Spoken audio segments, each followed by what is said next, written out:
Well, how long has it been since we did an episode?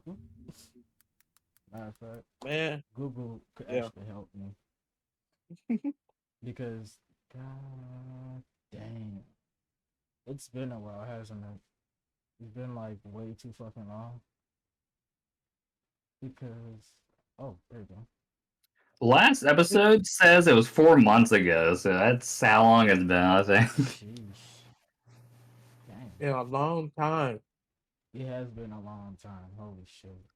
Well, originally this was supposed to happen like in January or whatever, but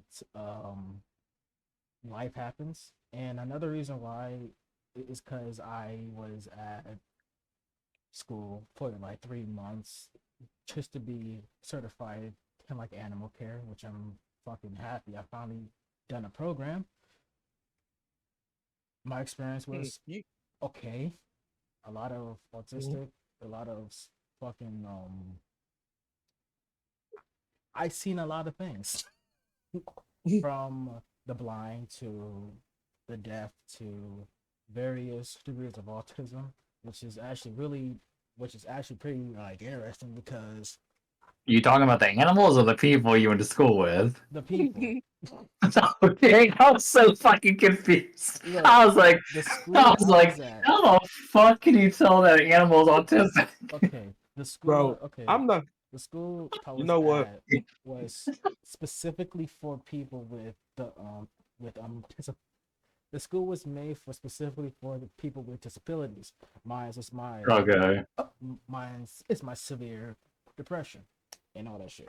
So Hmm. I've seen a lot of different people with like various degrees of autism, people who is blind, deaf, and yeah, it was an experience, and it was also kind of cool because I get to learn like how some people operate. It's really interesting. But yeah, I'm not gonna lie, bro. Bro, when you thought about autism, bro, you had me concerned about. You're like, what the fuck? Animals got autism too as well? did you know animals has okay? I think it was I think it was more of cats. Cats cats have their own a little diet. Okay, cats can have diabetes, which is really interesting. And another thing is that certain animals has their own certain animals. I think it was more of a koala or some shit. They have HIV. Hmm. So, but Wait, hold on, hold on, hold on. their HIV is not sexual. It's their So it's version of different, it. So yeah, it's boy. it's fucking interesting. The amount of shit I Bro, learned was really bizarre, and it's you know really what, new. bro? Hmm? Bro, it's concern, bro. It's a concerning thing. Like, what college you going to, boy? Bro, What school you going? it's Knowing this shit. it's called well, just this thing in Maryland called like the Department of Rehabilitation, and they have a thing where they help you find jobs and also learn trades. In the school, there is also not just like animal care, but child care, warehouse, auto mechanic, and yeah, they got some pretty interesting shit. So yeah, Mm. I'll give the school a 3 out of 5 because the food's terrible, but the people are really interesting, and I will not go back.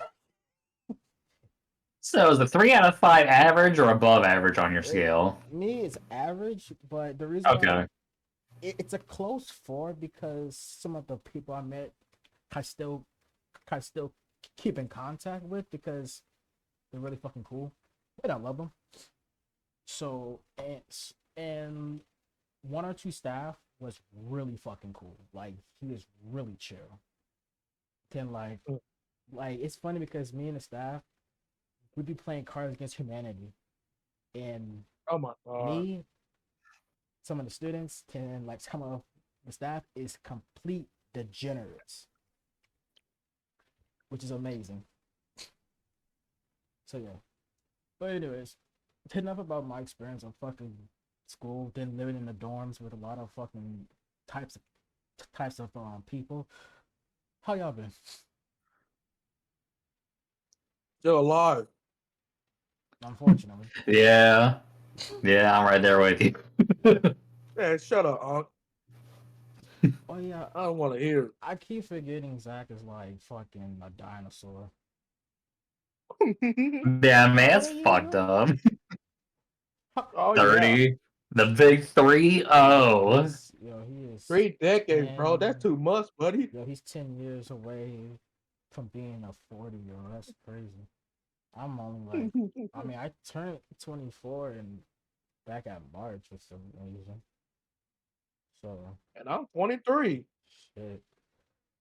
Yeah. So Dude, I think I legit got a fucking AARP like fucking card in mail at one point. I'm like, God damn, dude.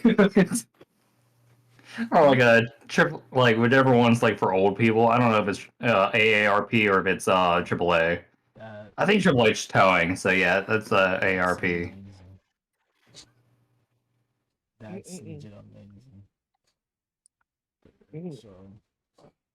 So yeah, this is supposed to be like an award show. So it should be like completely. Maybe I could panty it up and just give like a fucking confetti here or there and all some shit like that, just to liven up the mood a bit. So This is gonna be the most objective award show in the whole world, and you won't be able to find holes in our it's arguments. gonna be the most biased awards of all time. So Oh so this man. episode is not only just awards, but also a big retrospective of 2024 and how we came here now. So should we do the retrospective first or the awards first? Doesn't matter to me. Okay. So January. It was I'm gonna be real with you, I completely forgot what happened all last year. That times. So I, that's yeah, shit. my memory is so fucking terrible. Like I'd be able to remember what happened last year, to be honest. Yeah. Like okay, so I guess we could say 2024 was a interesting year of media and pro wrestling in general. We Mhm. saw we saw the complete decline of the complete decline of AEW, and Dude, we watched it in fucking real time. Holy shit. then we saw Oh. the incline of WWE right Mm-hmm. after 40, right after WrestleMania 40. So let's go with the negatives first. Holy fucking shit! What the hell has been going on with AEW, bro? Like It's I not for match wise, they good, but storytelling and making you care, they are losing me right now. Dude, it's bad when Soul Monster after the ending of Dynasty pretty much just tweeted, fuck this company, fuck him. The thing is this though, I love John Moxley. That is my boy. But I'm getting sick and tired of this nigga, bro. Dude, this Death Rider storyline is fucking death. Like I don't know how else to say it. Like I'm gonna be honest, I have not been keeping up with AEW that long. I've had my issues with them and it got to a point where I just stopped caring, stopped watching, and that's gonna be a factor in one of these awards.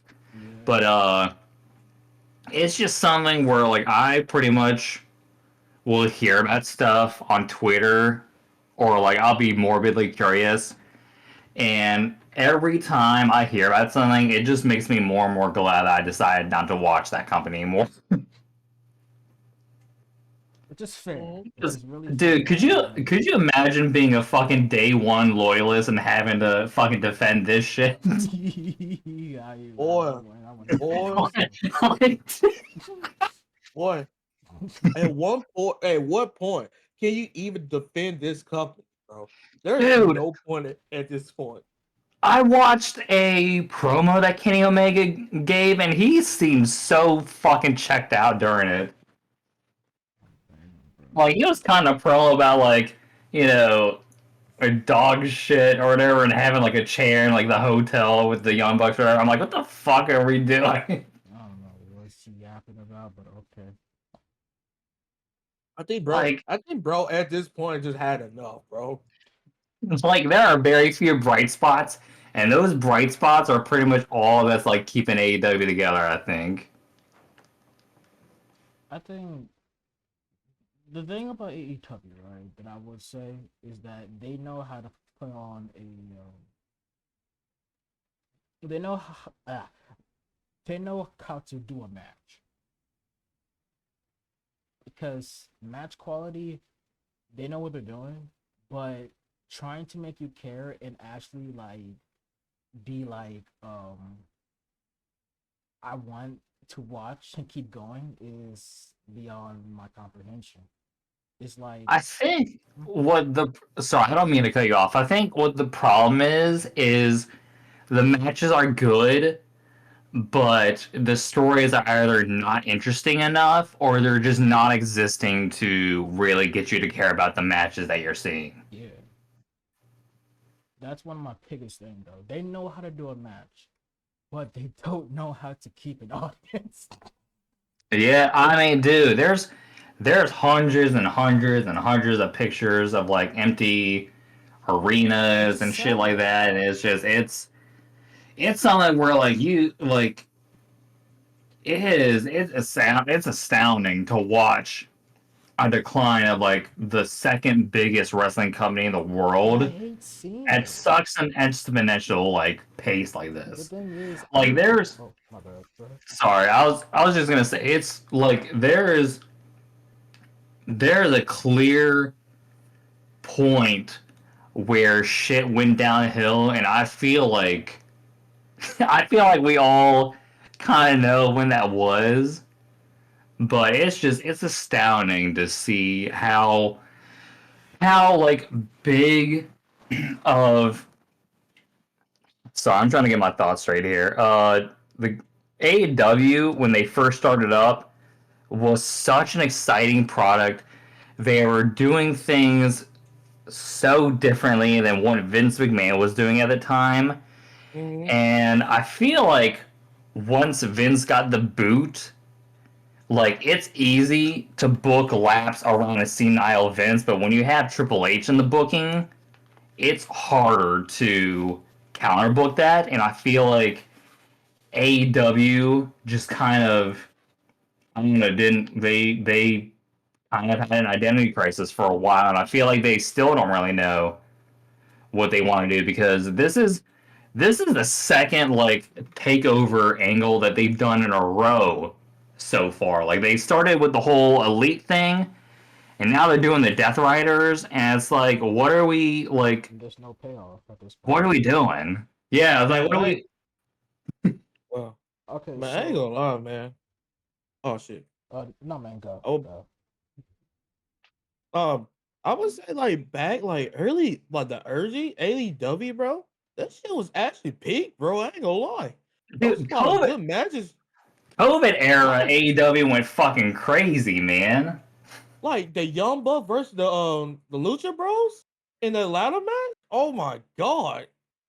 And then was it like the first pay per view?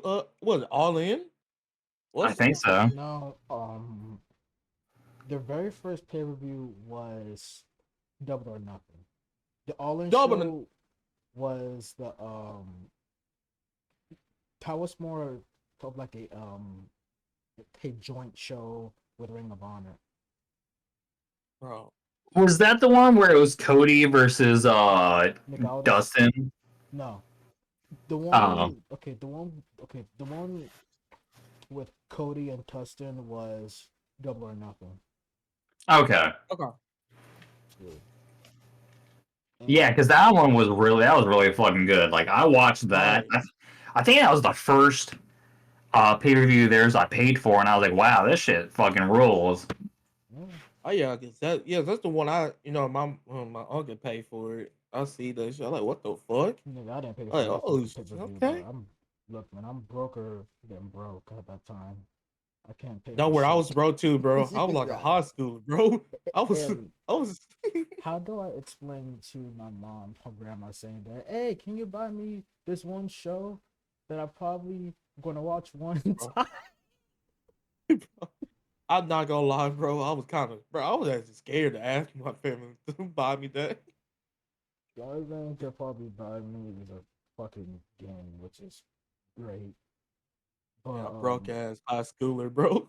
shit, at the time, I was a broke ass college student, so I completely get it. man, how was college anyways? Oh my god, But bro. I Go think, on. hear me out. I think the reason why they are like this is because I think they was getting way too cocky. Right. It was feeling The comfortable. whole rating debacle is completely Bullshit. like on them. Well, Hmm. I was on them because it was mostly Tony Khan and them that were touting about beating NXT and all this shit. And now that the ratings are down, it's a whole fucking shit show. Like I said, That Yeah. they got way too cocky and way too comfortable. They started they bullshitting. they flew too close to the sun. Hmm. They Yeah. definitely flew too close to the sun. They thought they were bulletproof, and a lot of people that watched AEW wanting a better WWE eventually got that, and they just saw no reason to watch it anymore. Yeah. For me, like the breaking point for me was the booking of Jay White, most of the nonsensical stories, and the fact that like there wasn't a whole lot of people on the active women's roster that I really cared about. And I was like, all right, what the fuck am I watching this company for? Like, what do I have to look forward to? And I was like, all right, fuck it, I'm done. And like the more and more like they were doing like bullshit and like stuff that just made no sense, I was like, well, I'm glad I fucking jumped when I did. I Yeah. legit think I stopped watching them full time like after the whole brawl out thing. I think at that point I'm like I'm kind of done with this That company. right there was the start of a decline like no other. And like when CM Punk first came in, it was a big fucking deal because this dude was gone since Like like 10 years. 2014. I was Yeah, like like 10 years. yeah, like about 10 years this dude was gone. Like they didn't specifically say that he was coming, but the way they were like having it take place in In Chicago for Chicago. what was it like what was the show that they like did it with Rampage. Oh, that was Rampage. Oh, Rampage or A- something? Yeah. AEW Rampage, yeah. Rampage, Rampage, fishing baby. in your face. Yeah, Oh, they did not even have to announce it, and like they broke record attendance. And Punk coming back was like a big fucking deal. I remember being hyped for the Punk versus Darby match, yeah. and I thought like CM Punk was doing a lot of killer like shit while he was there, He was I but think he was gritty as um hell. Like you could tell he was like very ready to do some crazy shit. wow. He was like, I now lost I'm my back shit in when he wrestling. came I'm going back, crazy. dude. And he put on. Like, yeah. Bro, I was losing my shit because I think it was rumored for like months. It He was was it rumored for was coming. definitely years rumored. that he's gonna come back to somewhere. He's gonna come back to wrestling. It was rumored for years. Like it's Yeah. Yeah. Didn't he at like one point like appear in like some random like indie show in a mask or something like that? I don't remember.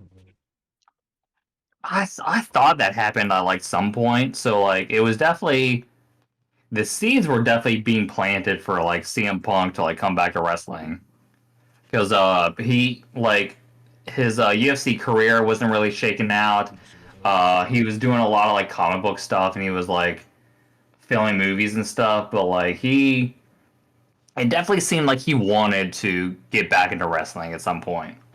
Yeah, he was teasing a lot. He was teasing to come back.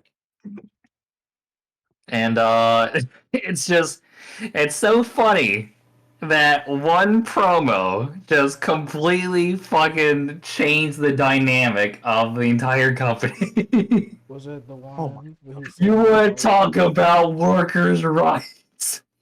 bro. That was, bro. There's going to be a documentary on like the downfall of AEW, and that's going to be. I feel like that's going to be one of the first inciting instances that they like put in the documentary.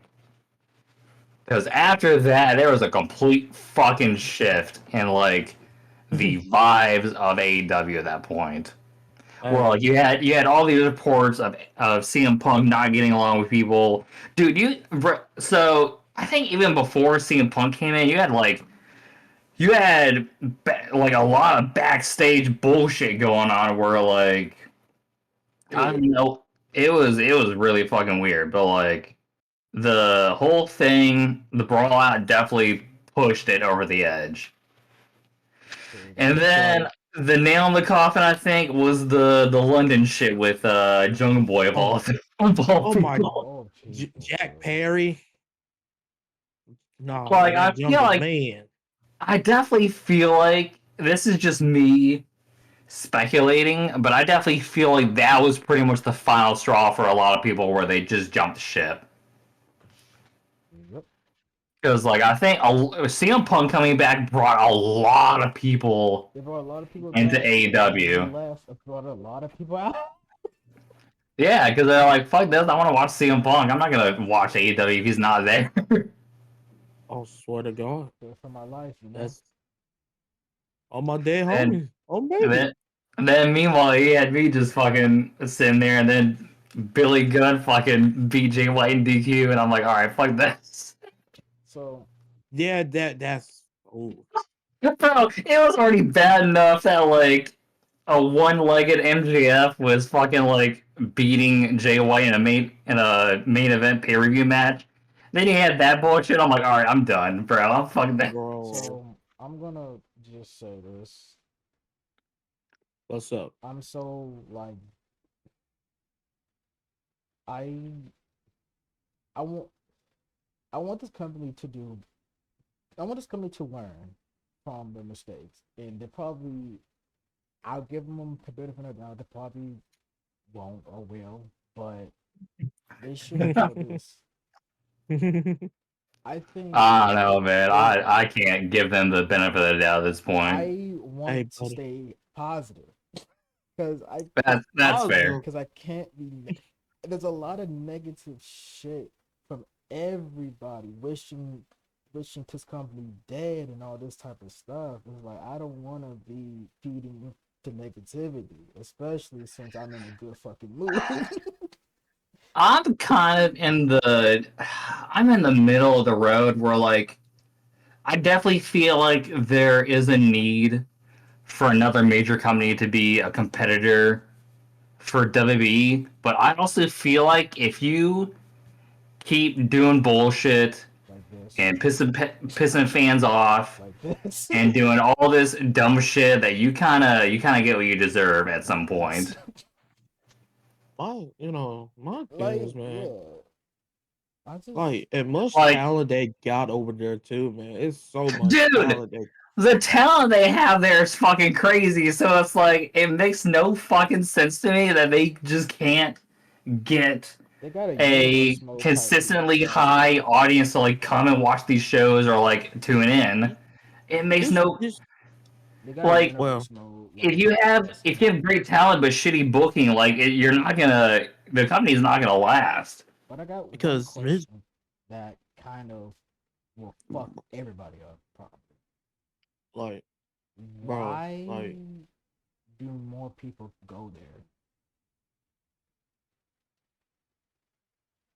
Like, why does? Hold on, you're still there, right? yeah, Okay. Why do wrestlers go there? Like, why do like this is the main question I have because it's like all this negative shit, but for some fucking reason, a lot of ex WWE talent or like indie talent that is done with like TNA or GCW or of course other shit, they go there. I feel like it's probably a case by case basis because like the ex WWE guys, I think they feel like they weren't given a proper opportunity in WWE, so they want to show people what they can do in AEW. And I feel like for some of the indie guys, I feel like maybe they think they're a better fit for AEW, or maybe they tried to do WWE but they weren't interested, so they're like, ah, fuck it, Tony Khan's paying me this much to come here. Fuck it, I'll take that. Hush money, buddy. So I definitely feel like it's probably like it's a case by case basis. Yeah. Like I'm not gonna knock anyone for going to AEW because at the end of the day, like all these guys need a job, Yeah. and like the more people you can kind of give jobs to and like thrive with, the better the industry is. But there are some people where I'm not surprised that they want out as soon as like their contracts are up or whatever, or getting close to it. Like, I mean, we had the whole fucking debacle with Ricky Starks and fucking fucking Rick Phoenix, all this shit, and you get like, and like. So like you have this thing where you had all this shit going on, and like I feel like some of the talent was like, damn, like what happens if it's my turn and like this shit happens? Like, did I sign up for the right company or whatever? Yeah. Like, that's why I feel like Tony Khan really handled all that shit poorly because as the boss, if you're doing all this shit, you have like a really negative perception, not only with the fans, but probably with the talent where they're like, God damn, dude, like what if it's me that's like next when it comes to this? Like, what happens then? That's what I'm saying. Like, what if Tony Khan decides to fucking hold me hostage or whatever and doesn't let me leave? Like, what do I do then? He's acting more and more like Vince, but he don't want to be like Vince. And like that's why, yeah, like it's dude, it's funny. Like I'm not a people say a lot of shit about JD from New York. I'm not a big fan of his, but he definitely hit the nail on the head when he said that Tony Khan is a lot like Vince McMahon without the whole like Scandal. sex controversies and all that shit. Like Yeah. the way he books and the way he manages AEW on a creative and like boss like level is a lot like Vince McMahon, where like he like if he doesn't get his way, he like lashes out or punishes you or whatever, and like it's really fucking weird. Also, just the way AEW's been booked lately reminds me a lot of fucking like 2019 WWE. And the people who've like lived through that era, you know what I'm talking about. But that shit was hell. Bro, That that year was so bad that like Roman Reigns was like, all right, unless y'all got something for me, I'm fucking out. hey, hey, you remember the time they like had Tim handcuffed with dog food stuff? Dude, they had a fucking like they had a dude in a dog mascot costume just come out at one point. It was yeah, dude, we were in the fucking trenches. This was also when I think Rusev was getting cucked by Bobby Lashley, like with Oh, Lana. God. Like it was. You also had the whole fucking debacle with the Fiend, dude. 2019 is an all-timer when it comes to Bro, shitty WWE years. that that right there, it was such a weird time, And like bro. I feel like we're getting close to that. Like a lot of people were saying this is a lot like early 2000s WCW, the way AEW's being booked right now, and I can definitely see that. I wasn't alive, or I was alive, but I wasn't really watching WCW at the time. But I'm about to watching say, some of the stuff from that, I could definitely see why people would yeah, make that comparison. yeah, I'm about to say you was alive, man. Huh? Yeah, I know. I I kind was of had born the moment WCW died, which is hilarious to a me. damn. Yeah, like I was Jesus born Christ. 2001, March You're 15th. you're telling me you couldn't watch my pool matches, bro? Nigga, I wasn't even born. Come on, bro. We had Hulk Hogan versus Sting, and it was amazing, Yeah, bro. we had This was WrestleMania 17. Oh yeah, Bozo. dude, that shit ruled. So Oh my god, bro. so to That's say this, funny. bro, like, so one thing I would say that I really wish that could actually happen. What's up? So, What's up? 2024 was a really interesting year, and it was. I think this was in the wrestling way for WWE. 2024 was a year of closure for a good few Yeah, storylines. you had a lot of stories wrapping up around 2024. Cody Right. finally winning the title, to him don't even know what the fuck to do right afterwards, to Dude, fucking that to oh to what else happened during 2024? Oh, Roman Reigns coming back, being some fucking mid, not even a hero nor a villain. He just won his damn shit back. You had CM Punk coming back right after whooping Jack's ass. right. Um, The shit eating grin CM Punk had on his face when he was like walking through the curtain for the London show is just so funny to think about in hindsight in now. hindsight, was amazing. But you had like a lot of basically shit wrapping up and shit starting. So Yeah, 2024 overall was kind of good.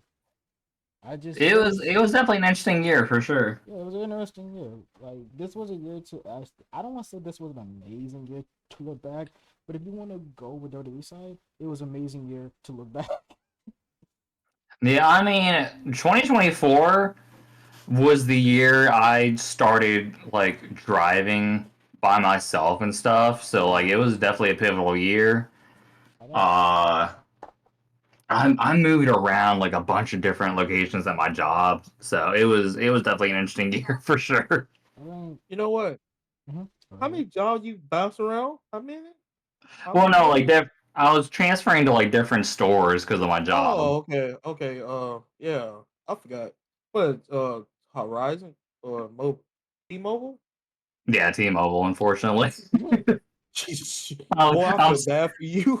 I'm still stuck in Magenta Hell, bro. I told my girlfriend this when she came to visit me. I'm like, as soon as I'm able to start driving again, because currently my license is suspended, so I'm trying to get unsuspended. But like, when I am able to start driving again, I'm looking for a different job because I can't do this shit Oh, no more. oh, oh yeah. I'm kind of the I same actually get my situation. license in the summer. Actually, Nice. I'm so instead taking a train but and a bus. Train. But you said train. You still taking a train? I'm taking a train and a fucking bus, bro. So yeah, but I'm getting more closer to getting out there more. Since instead of the metro train, I'm just taking the MARC train all the way to fucking bump to all the way to Baltimore. So I'm just like, okay, cool. But Okay. yeah, Okay. just to go see one person, Jesus. which was worth it Damn. You because gotta I go did all spend up. the night with him. That's So, crazy. but so what the fuck? Shut up. Um, That Alright. the notification sound for, I think that was for Amina. And one of my friends sent me a pic of some raccoons living in his attic, which is amazing. gotcha. But yeah, it's like the one thing about, I think now we at a point where it's like this year's WrestleMania is more intriguing because Ah, this year is kind of like, okay, 40 was the beginning of a new era. I wouldn't say 40, no, okay. In case you've been 39 living under a rock, WWE's on fire right now. 39 oh, was the ending. 40 was the conclusion to the new beginning. It's like birth. Oh, didn't fucking Vince get permanently booted in 2024 too? Didn't that happen as well? Yeah, he got the shaft. Dude, that But was so fucking funny that like Vince McMahon fucking like managed to weasel his way back into power. And as soon as that happened and the whole Janelle Grant lawsuit came Nah, out, get your ass out of here, bro. Slim Jim pulled out of the pay-per-view and they would not come back until they booted Vince McMahon. That shit was so funny. It was like, get this nigga out of here. Bro, dude, the lesson to be learned is if you want these companies to do something, you gotta fuck with their money. Right. Hey, And then they'll immediately they'll comply right away. You better get him out of Hey. here. bro, they really hit Vince with the Right. They was like, get the fuck out. Dude, I remember after that, every time I would go to Wall or whatever, I would just buy a thing of Slim Jim, just just a fucking just a meme. It was so funny. so what are my thoughts for WrestleMania 41 build up? I feel like I don't know, man. It don't It's very feel like weird to me. it's very odd. It's not like WrestleMania season. Bro. It's It don't not feel hitting, like- in my It's opinion. not, bro. It's just weird. Does it feel like we're on the road to WrestleMania now? It's like, no, not really. I think Are you feeling a little WrestleMania, Mr. Krabs? There are some pretty cool moments that have happened during the build, but they have not been able to sustain interest or intrigue like they were able to with last year's. Yeah, 40 was crazy. That shit was going crazy. Dude, I remember to this day the fucking moment that The Rock was trying to get Cody out of the match. I still remember the exact moment I was when that happened. That is legendary at this point. That was the greatest cucking I've ever seen in my life. Cody getting cucked in front of I'm going to everybody. take that title from you, but not at WrestleMania. I was so baffled. Man, at that point, I wanted Cody to fucking lose regardless, because that shit was too funny. Bro, I remember Rock had cut a promo earlier about wanting to sit at the head of the table, and I was like, all right, well, I mean, Rock has been wanting to have this match with Roman Reigns for a while. I guess they're gonna find some way to do it for one of the nights or whatever after Cody has his match. They're like, nope, fuck you, Cody. You might have won the Rumble, but it's a Rock versus Roman, baby. Bro. That was a historic moment where I couldn't take him seriously still to this day. I remember I saw it promo on Twitter and I was laughing my ass off. I'm like, wow, they're really gonna do it. I'm gonna be honest, that whole thing, still till this day, I can't take Cody seriously. I can't. Bro, that Stardust, bro. To this day. That Stardust. They made a whole fucking documentary about it, dude. That's how fucking crazy it was. My man got cuffed in front of thousands and millions of people. I can't take you seriously till this day because of that shit. That shit was wild, man. Bro. After that, I was a part of the. After that, I was like, you know what? Let me put my ones up, bro. Please beat this man. Hey, again. Hey, Zachy. Yo. Just out of straight hey, man. spite. I want you to be my world champ, Cody. I want you to be my world champion, Zachy. Then he was just Christ. I don't want your world title. I want your soul. I want your soul. Dude, someone said, hey, the father boss. No, that's the father Diddy. That man was acting like Diddy. That shit was crazy, bro. I'm like, what the fuck? Hey, I want you to be my world champ, Cody. Be my Who is the guy in Mortal Kombat that takes people's soul? Yeah, people are saying that The Rock was that guy. Oh my god. True. It's I want your soul. You got it, buddy. I mean, we need to check The Rock gotta make sure that he's not on the list for the Diddy parties, bro. That man's like, I want your soul. Accusations. So I guess we can all agree 2024 was a bizarre and a great time for pro wrestling. But yeah, what about for movies in general? The same year we had the fucking brawl out footage too. I think was really funny. Oh hell yeah! Absolutely bro, nobody's case. all timer episode of AEW where like you also had Will Ospreay fucking cut a promo on Triple H. It's like, what are we fucking Someone doing, bro?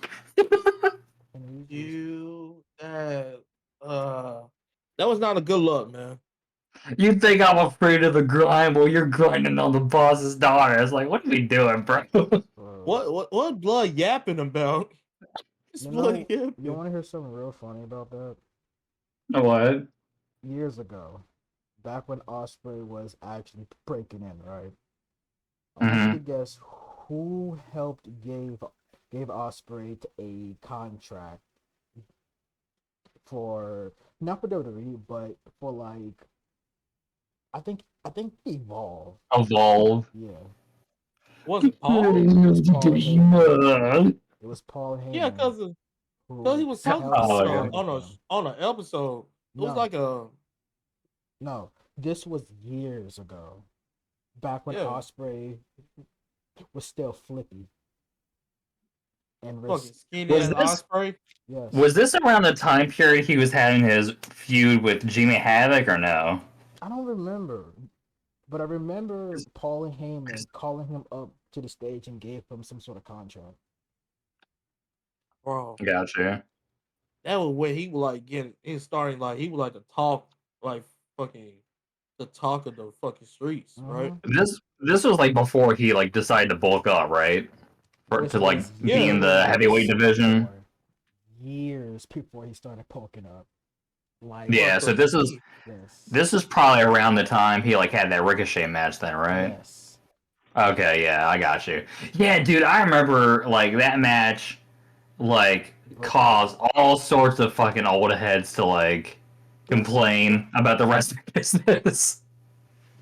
I mean, I I can't remember Seth Rollins was like on Chris Jericho's podcast. And he was like, "Yeah, man, like there's different kinds of wrestling. Like it's just like going to the circus. Like I want to see the strongman or I want to see the trapeze artist." And that's like that was the most level-headed take I ever heard about that. I'm a, but like, yeah, there's wrestling companies like that too for many years. Like Yeah. you say Dragon Gate, I swear to God. I and do what the think it's very You say ironic Dragon Gate. that Ricochet decided to leave WWE, where like he was the only guy doing that, to join a company with a bunch of people that do his shit. all these flipping Uh, shit. So I didn't mean to cut you off. I just thought that was funny. it is funny, but I'm Man, happy I matured for pro wrestling. Not me. all I hear for the story, man. I want a good I'm just story. here to actually feel something towards a wrestler in a story. Yes, Diddy. Shut the fuck up. I feel I'm like sorry. the most recent match I really fucking connected with, as far as like performance and story goes, whatever, was Rhea Ripley versus Charlotte at WrestleMania 39. That shit to this day still fucking hits for me. I forgot what was mine. I think mine was in a pro wrestling Noah. But okay. So was this a good year for movies in general? For like anime? Mm, 2024? There's a lot of anime I like in 2024. Um, I would say my favorite one from last year had to be Windbreaker Hmm. season one. I love it, bro. Fucking love it. Oh, are we doing the awards now or what? Nah. I just want like y'all like your whole retrospective for like media like anime, movies, TV shows, and just shit. Oh, okay, okay. Yeah, I mean, I guess from my perspective, I wasn't really watching a whole lot of anime at the time. I was watching A lot of movies. Jujutsu Kaisen. I was watching ReZero, and I was watching all these different stuff. I mostly was watching movies, and there was a lot of movies that came out that were not on my radar that I really liked a lot, and there was others that I was hyped about that I liked, and then there were some instances where I thought a movie was going to be better, or like I could see its potential, and it just fucking let me down. Borderlands. Mm. Bro, I'm sorry, but if you had high hopes for Borderlands after the like material and stuff that they were showing before the movie came out, I don't know what to tell you. You have to see a psychiatrist after that shit, bro. Bro, the soon I see Camel Heart in there, I said, "Yo, this is over." This shit about to be ass. I haven't been watching a lot of Oh, movies, but I have been watching a lot of shows in general. One of and like one of the shows is in my awards because let's just say it was peak brain rot. Those all those it's oh, peak brain rot to the point where it's like oh boy. But I would say for movies I haven't been like watching, but I have been keeping up with what's coming out on 2024, and I would say clearly there's not has been a lot of movies that interest me, but I was intrigued by the fact that it's even happening. But the nose Feroctu joint, I haven't. Yeah, I was like, yeah. oh, like me, I'm more of a guy who just watches from behind. Like I just see what's going on. You So kind of work. yeah. So I Yeah, I was got like, you. yeah. So I was like, oh, they're actually doing that. That's fucking interesting because I know Nosferatu was a iconic figure when it Well, yeah, comes he was down in to goddamn SpongeBob. yeah. So I was kind of intrigued by that. Um, what else? I don't know what else to think So of. originally that was going to be Robert Eggers' second movie that he was going to do, but he decided against it because he's like, I don't want to be that pretentious to like tackle this for my second project. Hmm. Because he's been wanting to do that movie for a long time. I remember like either my first or second year in college, like I saw a whole like article about like Robert Eggers being like, "Yeah, I want to do Nosferatu." And I was like, "Oh yeah, that sounds cool. I could like see that being cool." mm-hmm. Because like at the time he had like just done The Witch, which is like a very slow burn, atmospheric, old English kind of movie. So I'm like, okay, well, I mean, from what I know about Nosferatu, like it's a very iconic movie as far as like imagery and all that stuff. I'm like, I could definitely see him knocking it out of the park. And when we get to my movie awards, I will let y'all know where that ends up ranking Hmm. to my movies. And Got you, got you. 2024 was a big thing for music. Dude.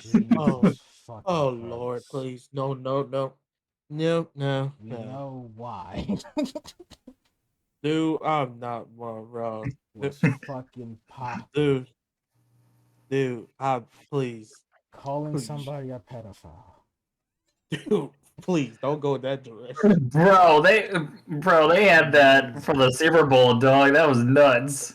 Bro, Bro, the they Super played that Bowl. song over and over and The thing over. is, the I song was is good. It's just the Jesus I love Christ, Kendrick. That is my bruh.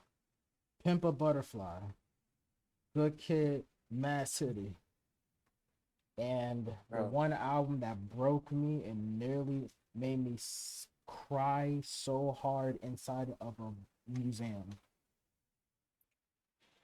Dude, that uh, Mr. Morale and the Big Steppers. That album damn near killed me. mm, But mm. Jesus Christ, for the hip hop, for just music in general, was a bombing ass time to the point that people start releasing shit like from Tyler the Creator to this one fucking to this one artist that I I fucking love. His name is Dave Blunts. Oh my! I can put that cup. I Give can it put down that the cup. cup. That Oh my big God! ass nigga. God Hey, damn. someone said when he gonna do a crowd surf. If he's gonna do a crowd surf, bro, bring every mortician because they're going to die. But yeah, so what other albums or songs came out that like y'all know in general Oh man. that y'all was Well, interested in? I should say. 2024 got me back into Wind Waker, man. Like, when we get to the awards, there's like one song in particular where I was like, damn, this shit fucking rules. And also, we finally got Bring Me the Horizon's like long awaited follow up to Post Human Survival Horror. That was pretty sick. So, from what I remember, the metal scene in 2024 was actually like pretty cool because I think Spirit Box was also like nominated for a Grammy, which is fucking crazy to think about. That's dope. Love to see people win. Because those old fucks don't care about anything but Metallica and all that stuff. So to see like a more recent band being on the list was really fucking cool to like see. Yeah.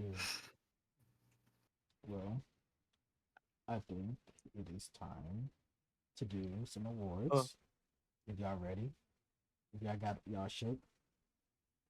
Oh, ready? Do you need to make your list real quick, Mar? Or do you like already know this shit?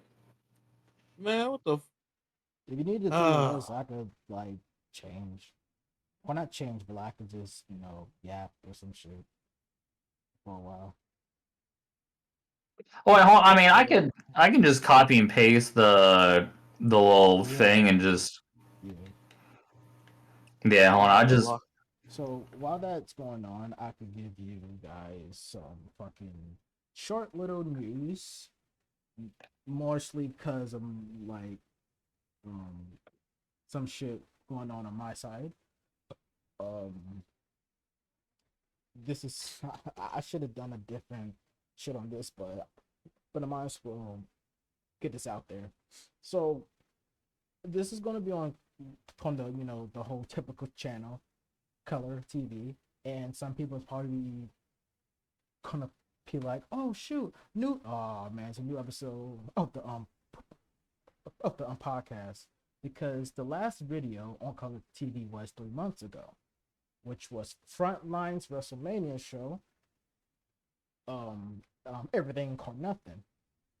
Now, I don't know how to top that because the ending of the show, I would say, is kind of controversial. And 10K Fate is the reason why there hasn't been new episodes of that.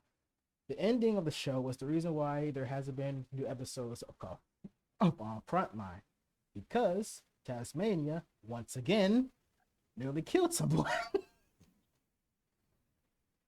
If you think the incident with Zach throwing that fucker off a cage was enough to have the boss come and nearly fired the GM, this one takes the cake. Because in recap, after Tasmania retained his title, Tasmania, like the most rational guy he is, decided to take one step further, which is kind of deserved because because Amos kind of threatened Taz's relationship and shit. So Tasmania thought it was a good idea to take out a barbed wire bat and smash his face in. Still no update on the condition of Amos. So the management thought it was a good idea to literally say, let's hold off on shows until we get confirmation. Can we come back on TV? So yeah. Plus, in real life, I have been doing school and also I just got 2K25, but just like the standard edition of games. So filming is going to take a while. But yeah. So yeah, I mean, that's understandable. You put like a lot of work in these videos, so it taking a lot of time doesn't yeah, really surprise me. yeah. And for my fire post stuff, by the time this episode comes out, PW's Hot Pursuit should be live and be done. And one of the favorite things I like about doing like EFIS is having a cross universe because I'm with some people on like collector shows, and one character in particular had a crazy ass idea. If she can't win another title, she will quit. Funny enough, she didn't win the her little conglomerate title, which is the 3TP Pumice Championship. She then showed up on the first episode of Dominance and say, "I don't know what else to do till I'm done."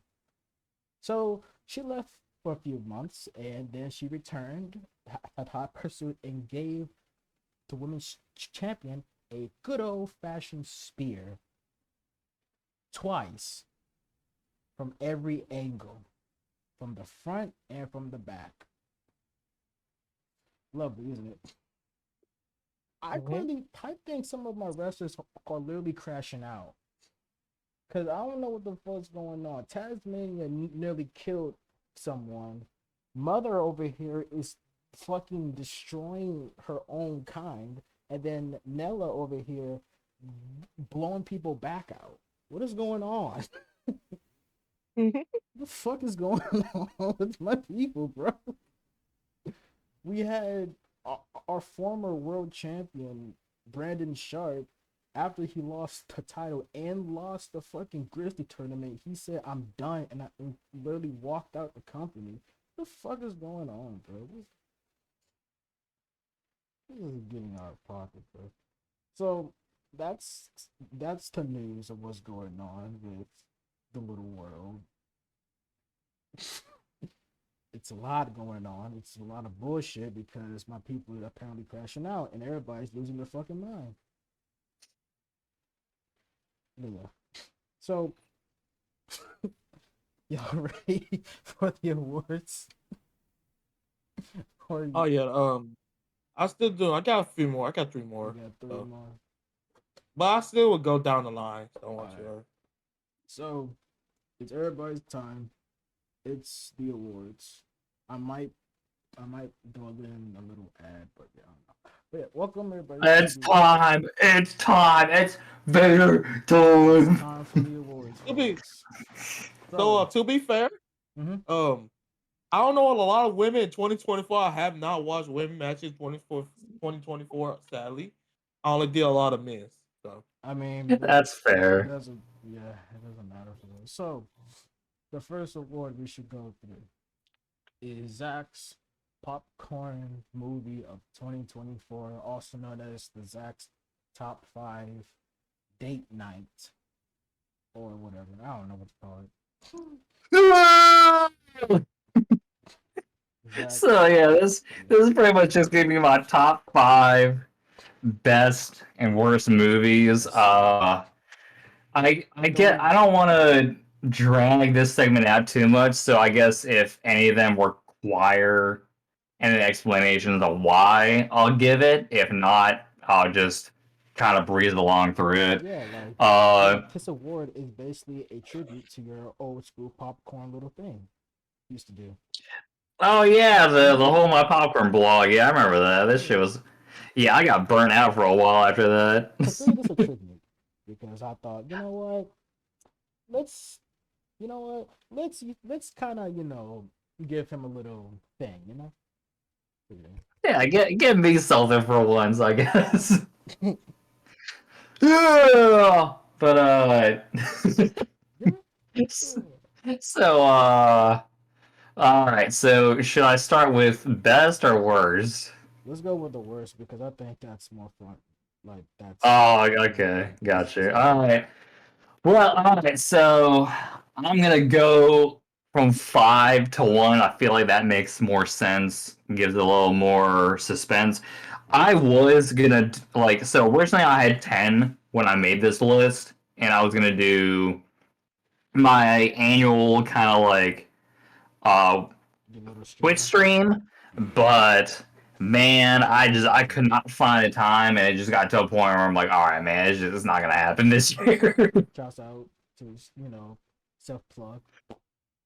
So that I'm gonna so this is pretty much my substitute for the stream. So since we're starting off with worst, number 5 was Tarot.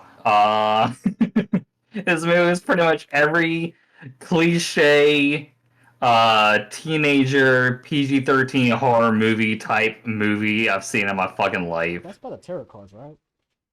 Yeah, it's pretty much about these kids messing around with a tarot card, and the cards they got was pretty much how they died. And like it's an interesting concept, but man, this is the most like cliched fucking bullshit I ever saw in my life. Where I'm like, wow, this feels like early days fucking Blumhouse right here. Like Blumhouse didn't make it, but it felt the most like Blumhouse type shit I ever saw in my life. Uh Okay, here we go. Number 4, The Strangers, Chapter 1. So, this is supposed to be a reboot of The Strangers as a trilogy. And man, wow. They, right out of the fucking gate, they messed this up. And, like, The Strangers as a movie I liked a lot. I wasn't like it's not like one of my favorite movies of all time, but it's one where like when it comes to the kind of like home invasion type horror movies, like it's up there for me. But man, they managed to make these main characters just the dumbest people ever when it came to like decision makings and they originally these 3 movies were all supposed to come out in the same year, but after the reception and how badly it did in the box office, they kind of pumped the brakes on that, and they're releasing part 2 this year, I think. So maybe they can turn it around, but this one was just a copy and paste of the first one, but done so much worse. So that's number 4. Number 3 is Madam Web. So the other Sonyverse movies were like lower down on the list I had, so that's why this is the only one that showed up. But man, holy fuck! You want to talk about Sony just having no idea what to fucking do with these Spider-Man characters? They decided to announce that they were doing a movie about the old lady and the blind old lady that sits in a chair in the animated series. And it's interesting because the original idea for this movie was they were gonna have it where she goes back in time to prevent someone from killing Peter Parker's mom before he can be born. So it's like, oh, that's cool. Like that's an interesting idea. And they just decided not to go with that idea, and instead they made her like a middle-aged lady that was grabbing all these spider girls that are gonna kill this guy in the future, and it was a fucking mess. It was edited like shit. Uh, you can tell a lot of actors just did not want to be there. A lot of product placements, the usual Sony bullshit. But yeah, it was so bad that Dakota Johnson was like saying how it was a completely different movie than what she signed on to, and that like she pretty much fired her. I think she fired her agent after this movie because it was that bad. Damn. And Sydney Sweeney, when she was hosting Saturday Night Live, she even made a joke about Madam Web, how she was like, "I'm pretty sure you guys didn't see me in that movie." So yeah, That's all around, yeah, pretty everyone who worked on it just uh disregards it or just disowns it or whatever. Oh, y'all. So also the main villain, for some reason, a lot of his lines were like ADR'd in the movie, and it was poorly implemented. So, ADR? ADR is pretty much additional dialogue recording, which is Oh, pretty much when they go in after filming and they kind of clean up some stuff, or they have to like, or they'll add some stuff in to close up plot holes or like fix things, whatever. And it was some you can definitely tell when someone's ADR because they'll like the other had dialogue like behind them, like their head is facing away and they'll still like talk, or like their lips will be moving and it doesn't match what they're saying. And that shit happened a lot for the main villain. So yeah, that was something. It's one of those things where like if you're taking film school or film class in college or high school or whatever, and you want an example of like a modern Hollywood movie that's just edited poorly, this is the movie you would show. Oh god! All right, number two. Holy fuck! we're we're in the pit of hell at this point. Jesus. Number two is the reboot of The fucking Crow. Fuck this movie, dude. Fuck this. And this is a guy who's a massive fan of the original Crow with Brandon Lee. I have the fucking hoodie on actually. Like I'm not turning my camera on because my lighting is shit right now, but dude, I fucking love that original movie. And I was actually fine with them doing a reboot when they were first talking about it because I'm like, all right, like like it's based off a graphic novel. There's a lot you can pull from. The track record for The Crow is like not great after the original movie because there's I think been like 3 or 4 sequels that haven't done well. But it's like, all right, they announced a reboot. They announced Bill Skarsgård being the lead. I'm like, all right, cool. Like the movie's had production hell. They've been trying to get it made since the fucking Dark Knight came out, so that just shows you how long they've been trying to do this for. And I immediately knew we were in trouble when they showed off the first look of Bill Skarsgård and the Crow as the Crow, and I was like, oh no. I was like, oh no, what are we doing here? The trailer didn't sold me either. Uh, the biggest problem with the movie itself is they decided to focus on the relationship of uh, Shelley and what's his name? Eric. There we go. Eric Draven. They decide to focus on the relationship, which is like a big part of the original story. Like it's Eric's main motivation to become the Crow.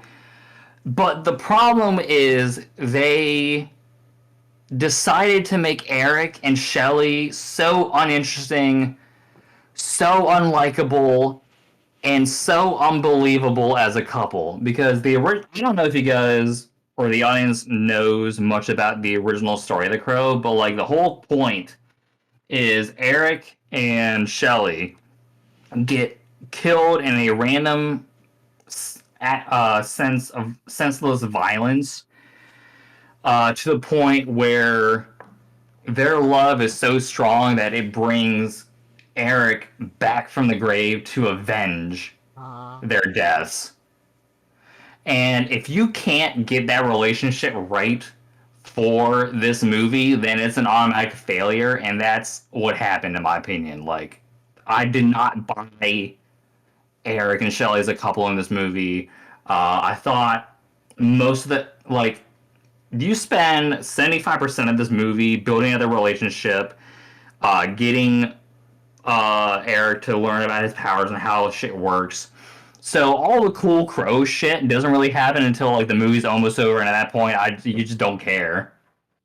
Like, there's one cool action set piece with the Opera House, but like other than that, like there's nothing really much to recommend about the movie, and it killed me because I Like, I'm such a big fan of Bill Skarsgård. I feel like he is like one of the newest actors that's really just busting his ass off, and he's in a lot of really good shit.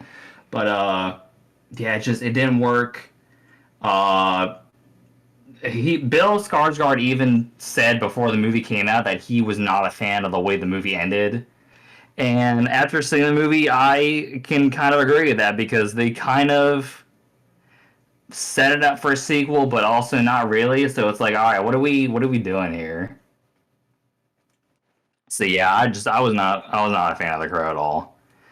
If you guys want to watch The Crow, just watch the original with Brandon Lee. At this point, I don't want them to touch this property unless they decide they want to do like an animated movie. I feel like that would be really fucking cool, and that's actually originally what they were gonna do before the Brandon Lee movie came out. They were gonna have the guy who created the comics was gonna have the Afro Samurai guys make Ooh. a make either a animated series or an animated movie, and when the film rights were purchased by Lionsgate, they just decided to do the Brandon Lee one instead, and guy was like, all right, that's fine. So now that I think he has the rights back, I think he's trying to get them to do that again. So hopefully we can get that, and hopefully it works because at this point, I don't know. Like, also, it's also just, in my opinion, like disrespectful to try to one up Brandon Lee's story with the same characters in the same story and not do it as well. Especially considering the fact that like Brandon Lee died making the movie, so I'm like, this is a little distasteful. But yeah, that's number two. Uh, Number one is fucking Joker 2 Filet Adieu or whatever the fuck it's called. Would I be I surprised? I hated this fucking movie. I hated this shit so much. It's baffling to me that they decided to follow up like DC's first ever $1 billion rated R movie with this, where you watch the movie and you're like, what the fuck is going on? How did we get here? Uh, Joker very much felt like a standalone Elseworld type movie, and I feel like Todd Phillips wanted it to stay that way. But of course, the movie made $1 billion, so studios wanted them to make a second one. So, conspiracy theory brain of mine thinks that maybe he made this so bad so that he would never have to make another movie again. But my cynical brain is like, well, if you did that, you also kind of fucked me over as someone who's a fan of the first movie. Because the main problem with it is they undo a lot of what they did in Joker 1. Joker 1's a really cool character study of Arthur Fleck and how someone can get pushed into being this kind of icon figure of the Joker and how it's like very easy for it to happen with certain circumstances. And also you have the whole message of like, you know, people who aren't mentally there, like what society kind of does to them, like abusing them and stuff like that. So you had all this really cool stuff that they were doing in the first one. And then the second one, they decide to make it kind of a musical, but not really. And you have Harley Quinn, but Harley isn't edgy enough, so they just call her Lee. And Lady Gaga's playing her, and Lady Gaga's fine. Like, I've seen her in American Horror Story. I've seen her, like, she's a pretty good actress. But this is so far away from, like, what Harley Quinn is. And they also decided to make it, like, a court drama for some reason. So you have, like, a court drama, a musical, and all this shit is just, it's so weird. They decided to go in this direction. And I guess spoilers, I gotta talk about how they ended this shit. So Yeah, but don't do. they I'm sorry, what was that? I was gonna say yeah, cause I wasn't even planning on watching it. Oh yeah, I don't think anyone. If you wanted to watch Joker 2, you pretty much had your chance at this point. No, no, no, no, no, no, no. Fuck that. No. uh, so Harley Quinn. I'm just gonna call her Harley Quinn. Fuck this Lee bullshit. So And then, yeah. Harley Quinn pretty much tells Joker that she was lying about everything about having his child and all this shit, and she after the court case where I think he's found guilty or whatever, like the court gets blown up Huh? because of one of Joker's followers. Like they like blew up the courthouse or whatever. Because I think the message they're trying to tell is what happens when someone gets propped up on a pedestal that they don't want, which I can I can be fine with that if you can tell a coherent story, and I feel like they didn't because every time they did the musical elements, it stopped the fucking narrative just to do that, and then they acted like nothing happened. It's like what the fuck. But they blow up the courthouse. At some point, Arthur gets raped by the guards because I think he like talks shit about them at some point during the court case. it's Yeah, no. That's what and I said. Yep. and Dude. the end of the movie is this weird inmate that they keep focusing on at some points wants to tell Arthur a joke, and he ends up like shanking Arthur and like does a Chelsea smile or grin or whatever the fuck it's called, where he cuts his face into a smile, and that's pretty much how it ends. It's like, all right, what the fuck? So yeah, Dude. and also like some of these movies, I can be like, all right, well, at least this one scene is cool. If I had to watch this movie, I can like kind of fast forward or go to this specific scene. There is not one part in Joker 2 that I'd ever want to rewatch again. So that's just another movie where like that's another reason why it's number one is because I don't ever want to watch it again. At least with The Crow, you had Bill Skarsgård trying his best, and you had the cool opera scene, but like with Joker 2, it definitely feels like Joaquin Phoenix was kind of sleepwalking through his performance. With Lady Gaga, she purposely was singing bad for the character, and it's just something where it's just I'm like, what are we fucking doing here? Here's the question: was the songs good? Not not in my opinion. Like Okay, it just felt like lame ass karaoke to me. because if But you're yeah, gonna have a musical, the songs has to be good. I don't even know if it is a musical because when they were like doing the Oscars or whatever, they refused. Did they? Did they Mm-hmm. like get a nomination for a musical or no? Because for a while they were like, "Yeah, no, we're not a musical. We're not a musical, man." And then like Musical was they did that, and it's like, "Oh, which one is it?" the only musical I like was South Park. Oh my god. I I like my favorite. So I'm not a big musical guy, but like my favorite musical movies are Phantom of the Opera and Sweeney Todd. Like I feel like the also Little Shop of Horror, I'm not gonna but lie. I thought you about to say High School Musical. I the first one is actually like kind of good. Like I hey, wouldn't say I'm a hey, huge fan of High School Musical, but like the first one, I was like, all right, I can kind of see why people like this. hey. Remember this, guys. We did this together. Dude, Zach Oh, Efron was using like his fucking High School Musical dancing skills for the Iron Claw. I know. I'm not sure, but was it Camp Rock another one? Was that another musical or no? I didn't I think Camp think so. so. Rock. That was that. I think that was the one with Demi Lovato and the Jonas Brothers. I think. Hmm. Yeah. Was that it? Yeah. I mean, Okay. I guess you can consider it a musical. Like to me, if a majority of the movie has like songs into it as like part of the narrative, I feel like it's a musical. Yeah. It has to fit the narrative though. If it doesn't, then it's pointless. That's just me though. But yeah, I fucking hated Joker 2. Those are my worst movies. Now onto a more positive note. That Uh, positivity, baby. the power of positivity, baby.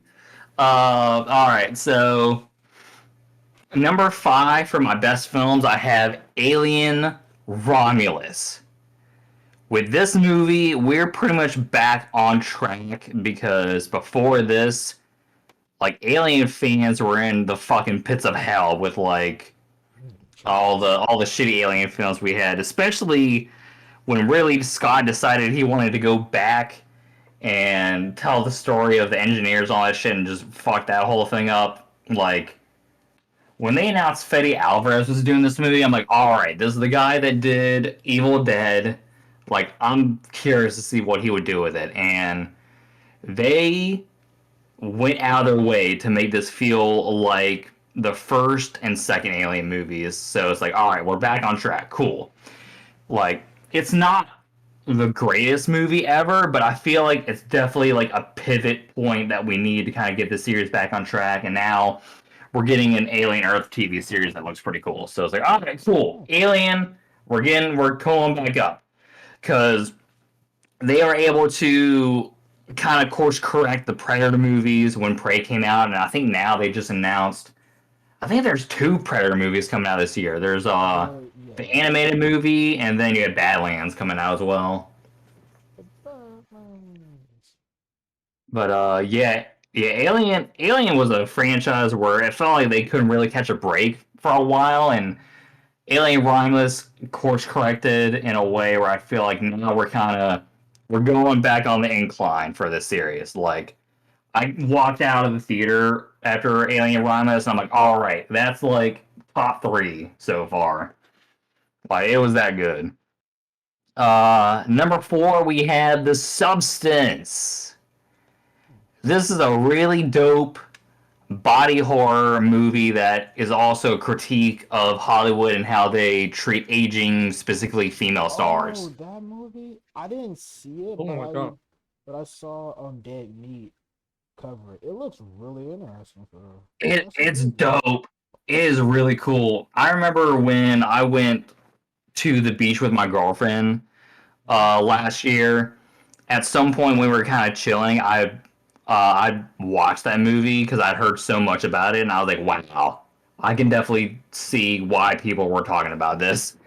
It's really cool. Like I haven't really seen Demi Moore in a while, so it was cool to see her kind of tackling a role where I feel like she very much kind of relates to the material that she's doing because the main premise, like this isn't really spoilers, like it's kind of the main plot of the movie, but like you have this serum called or this drug called the substance where you pretty much it splits you into 2 different people. You have the current version of you and the younger, more better version of you.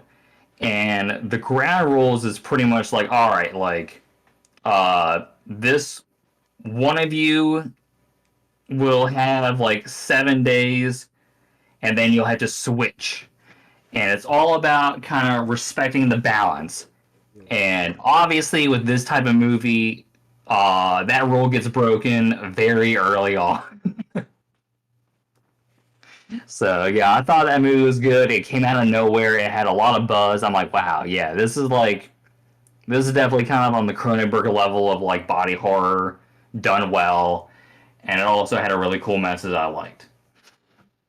Number 3 is Lisa Frankenstein. This is another movie that came out of nowhere that I liked a lot. This is one where man, how do I even talk about this? You have a goth chick in this small town who doesn't really fit in with anyone, and she ends up bringing this corpse back to life, and hijinks ensues. I think it's from the same person that did Jennifer's Body. So it's like it's kind of got a Jennifer's Body, Tim Burton kind of vibe to it that I really liked. I watched this movie with my girlfriend during Valentine's Day, and we both loved it. Like it's a really cool kind of coming of age, romantic comedy, kind of supernatural dark comedy kind of film. Like it's really good. I can't recommend it enough. It's really cool and yeah. Yeah. Sorry, I'm kind of rambling a little bit. That's fine. No, you good? Yeah, it's your list. I'm sorry? It's your list.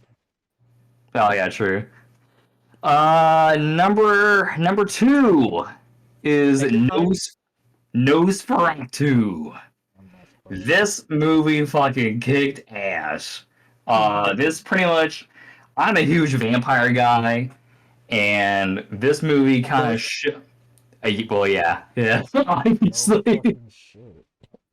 Oh, yeah, number one, you guys are not gonna be surprised at all when I say what it is. But with Nosferatu, you kind of have a take on the vampire mythology that's very much like the old school, like this is kind of what people thought or believed about vampires back during this time period. Like this is probably the most because Nosferatu is pretty much just it's like a uh what's it called? It's like a unofficial version of Dracula, if we want to be technical about it.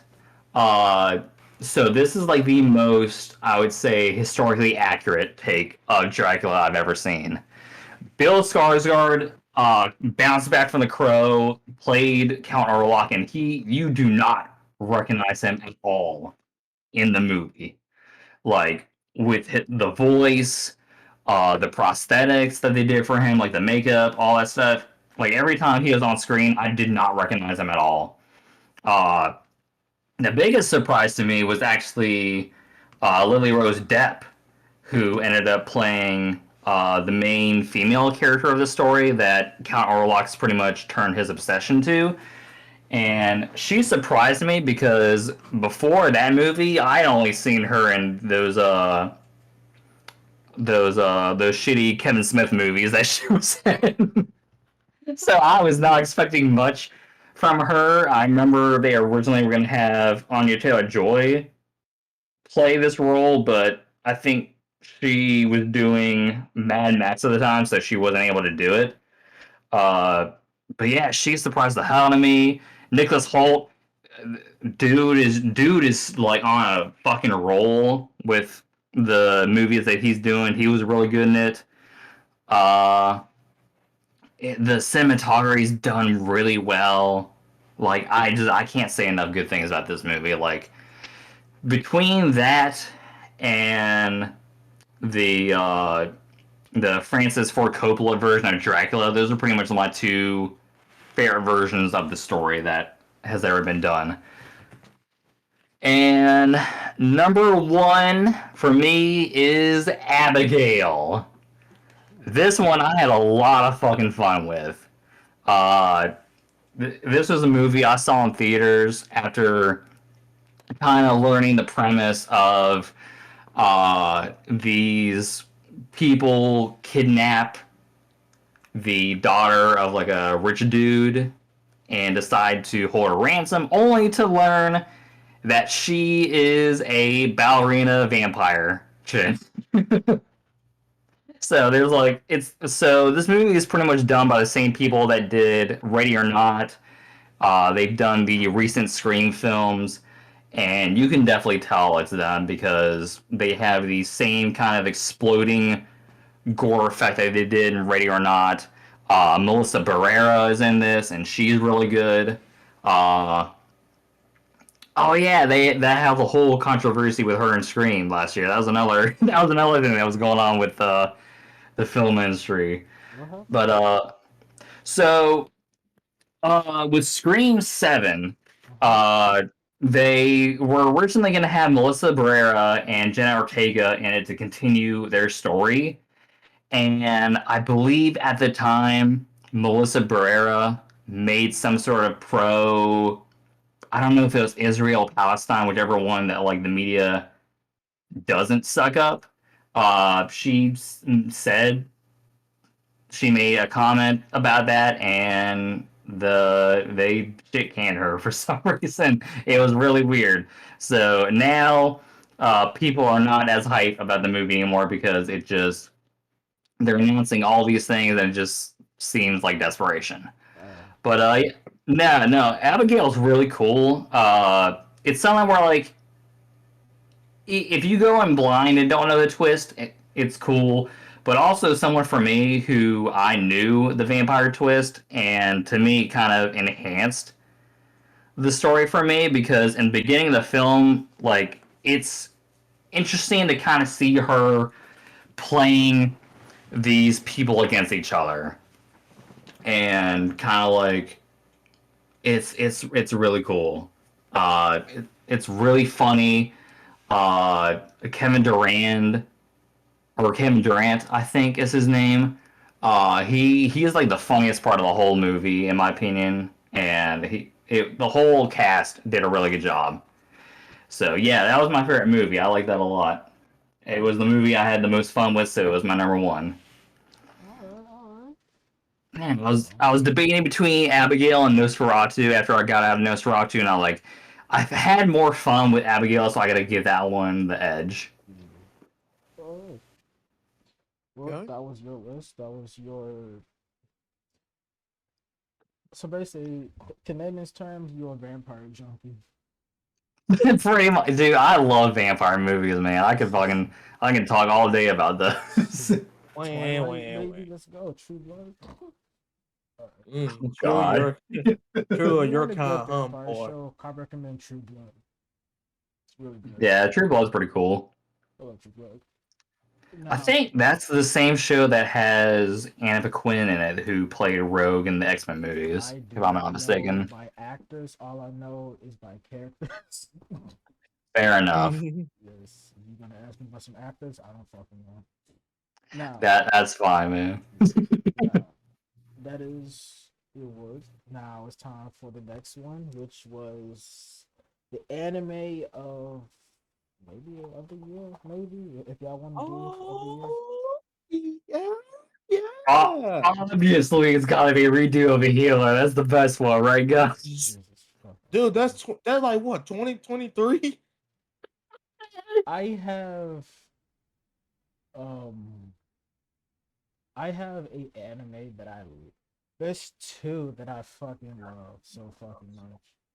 Well, actually, there's three actually. So the first one I saw was I don't know by order, but one of them was um what's it called? Kaneki Man. So there's a new Kaneki Man anime that's basically called the Perfect Arc, which is like all the way back from the first Kaneki Man, and they pick off from where that left off. In episode 0, they sum up everything what happened from the past few seasons from every arc. So basically to give you like, hey, here's what happened, it won't leads up to here. Then there's another anime that I love so much. The first episode blew me away. Dan the Dan. I was wondering when you were gonna mention that. That episode blew me the fuck away. That was I just let you Diddy suck right on the there. teats, boy. If you let me gobble that dog. I'm like, eight fucking I remember watching the first episode because you pretty much recommended it to us, and I was like, all right, what the fuck is this dude having us watch? And then you kept watching watching. Like, what the fuck? Yeah, I pretty much kept it going for a while. I kind of dropped. Let's see, it says on Crunchyroll I'm on episode 5. I kind of fell off of it after a while. It's so the new season is going to come out soon. It's amazing. I'm happy Isn't about it that. like a Netflix Yes. series too? Yeah, because Yes. I was very confused when I saw like it show up on Netflix. I was like, what the fuck? Yeah, that show is peak in my opinion. Then we have the main show that I would say gave me brain rot for days.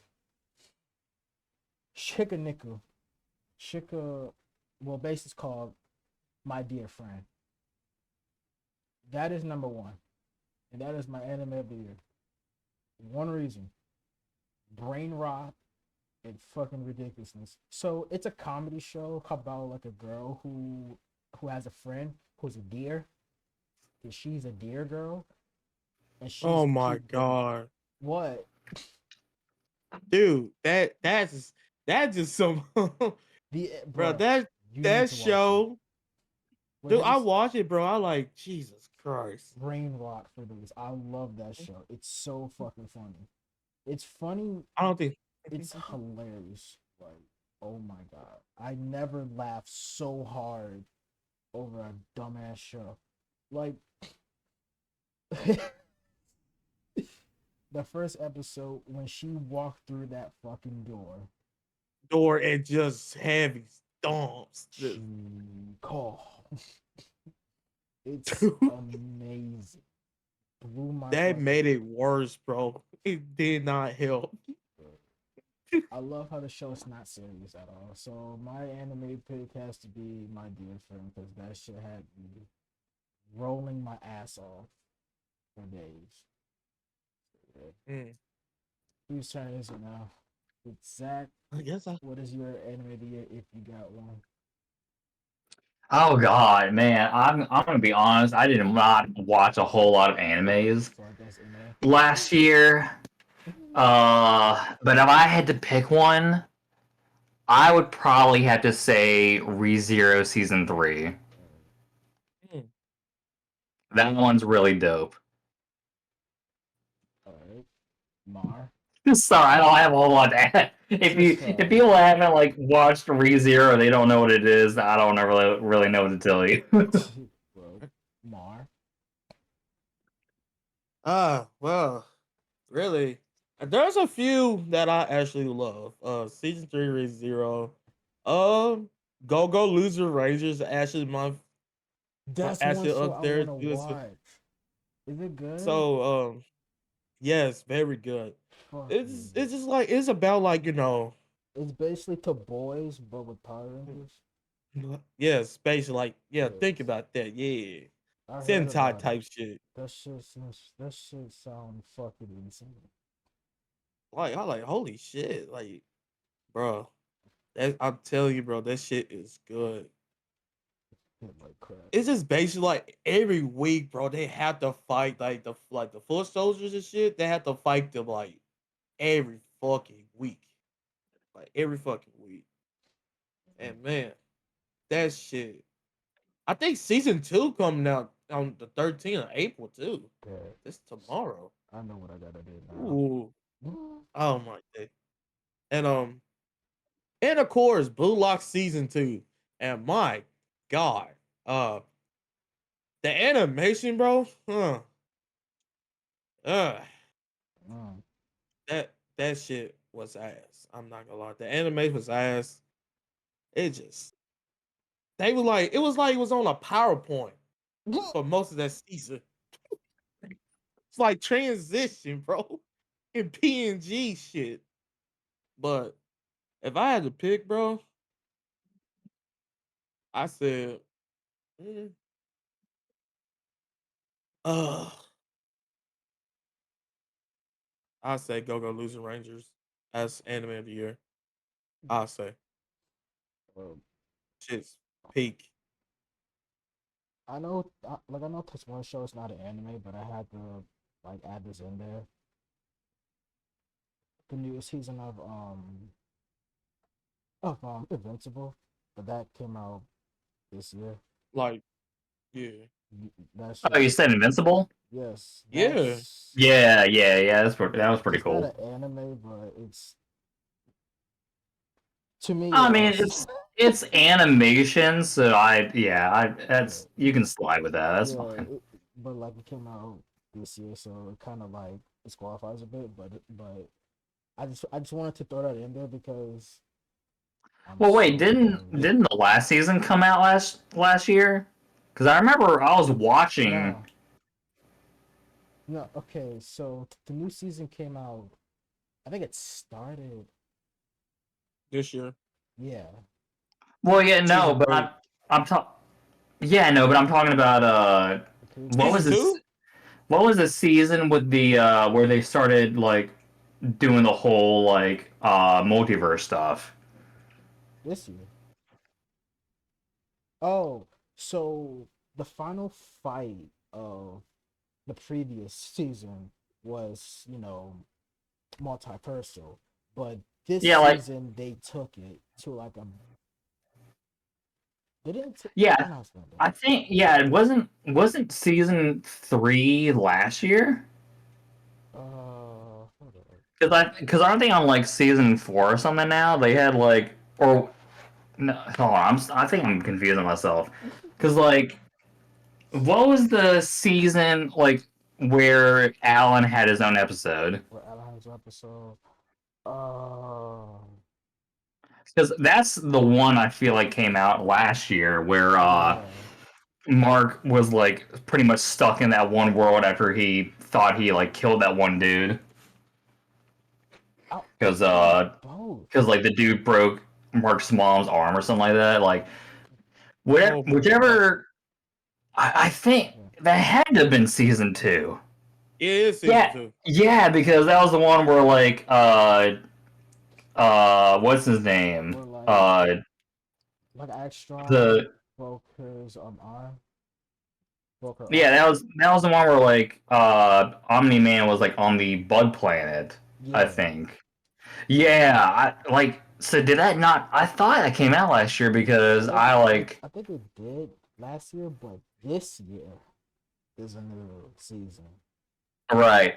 It's so crazy to me that they're coming out with like they're trying to come out with a new season every year. Like, man, those poor animators, dog. I mean, they one thing I would probably say, they probably did it back to back to save time. Well, to give time for rest, if you think about it.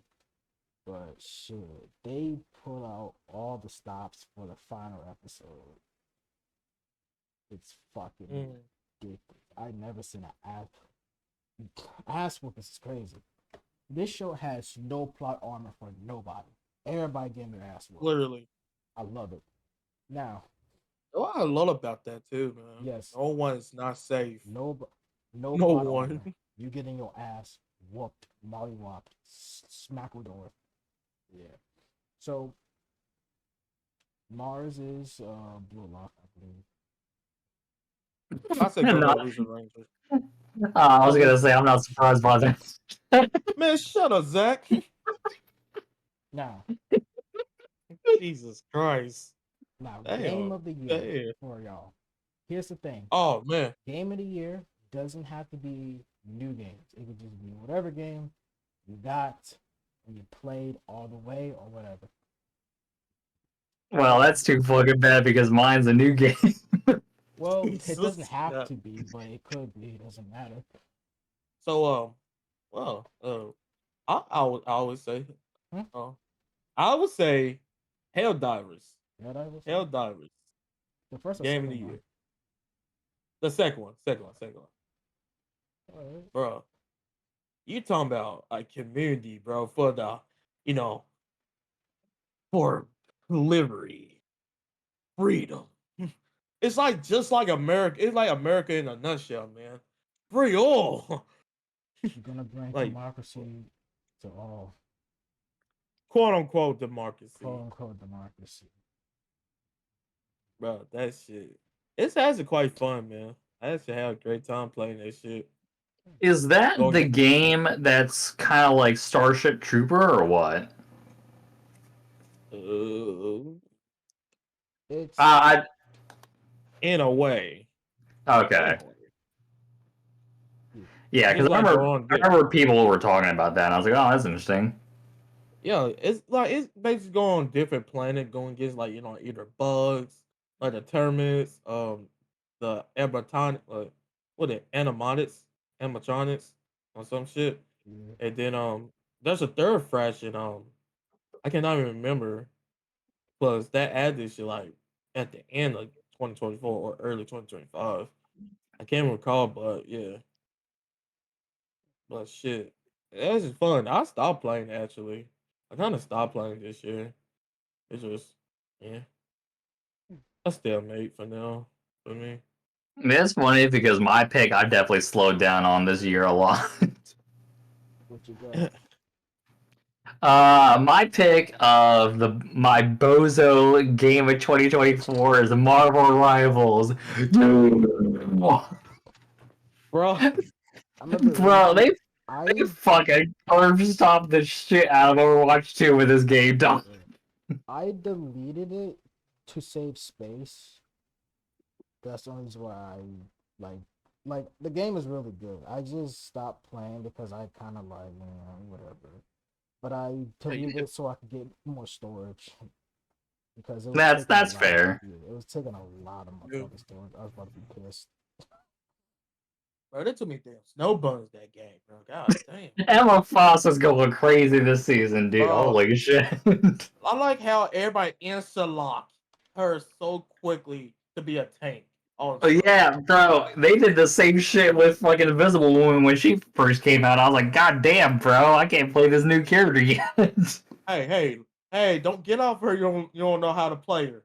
Oh god, that shit was so fucking funny, I need to dude. get back to Mortal Rivals. I need to get back. My Bozo game of the year is a old game that I got on Steam.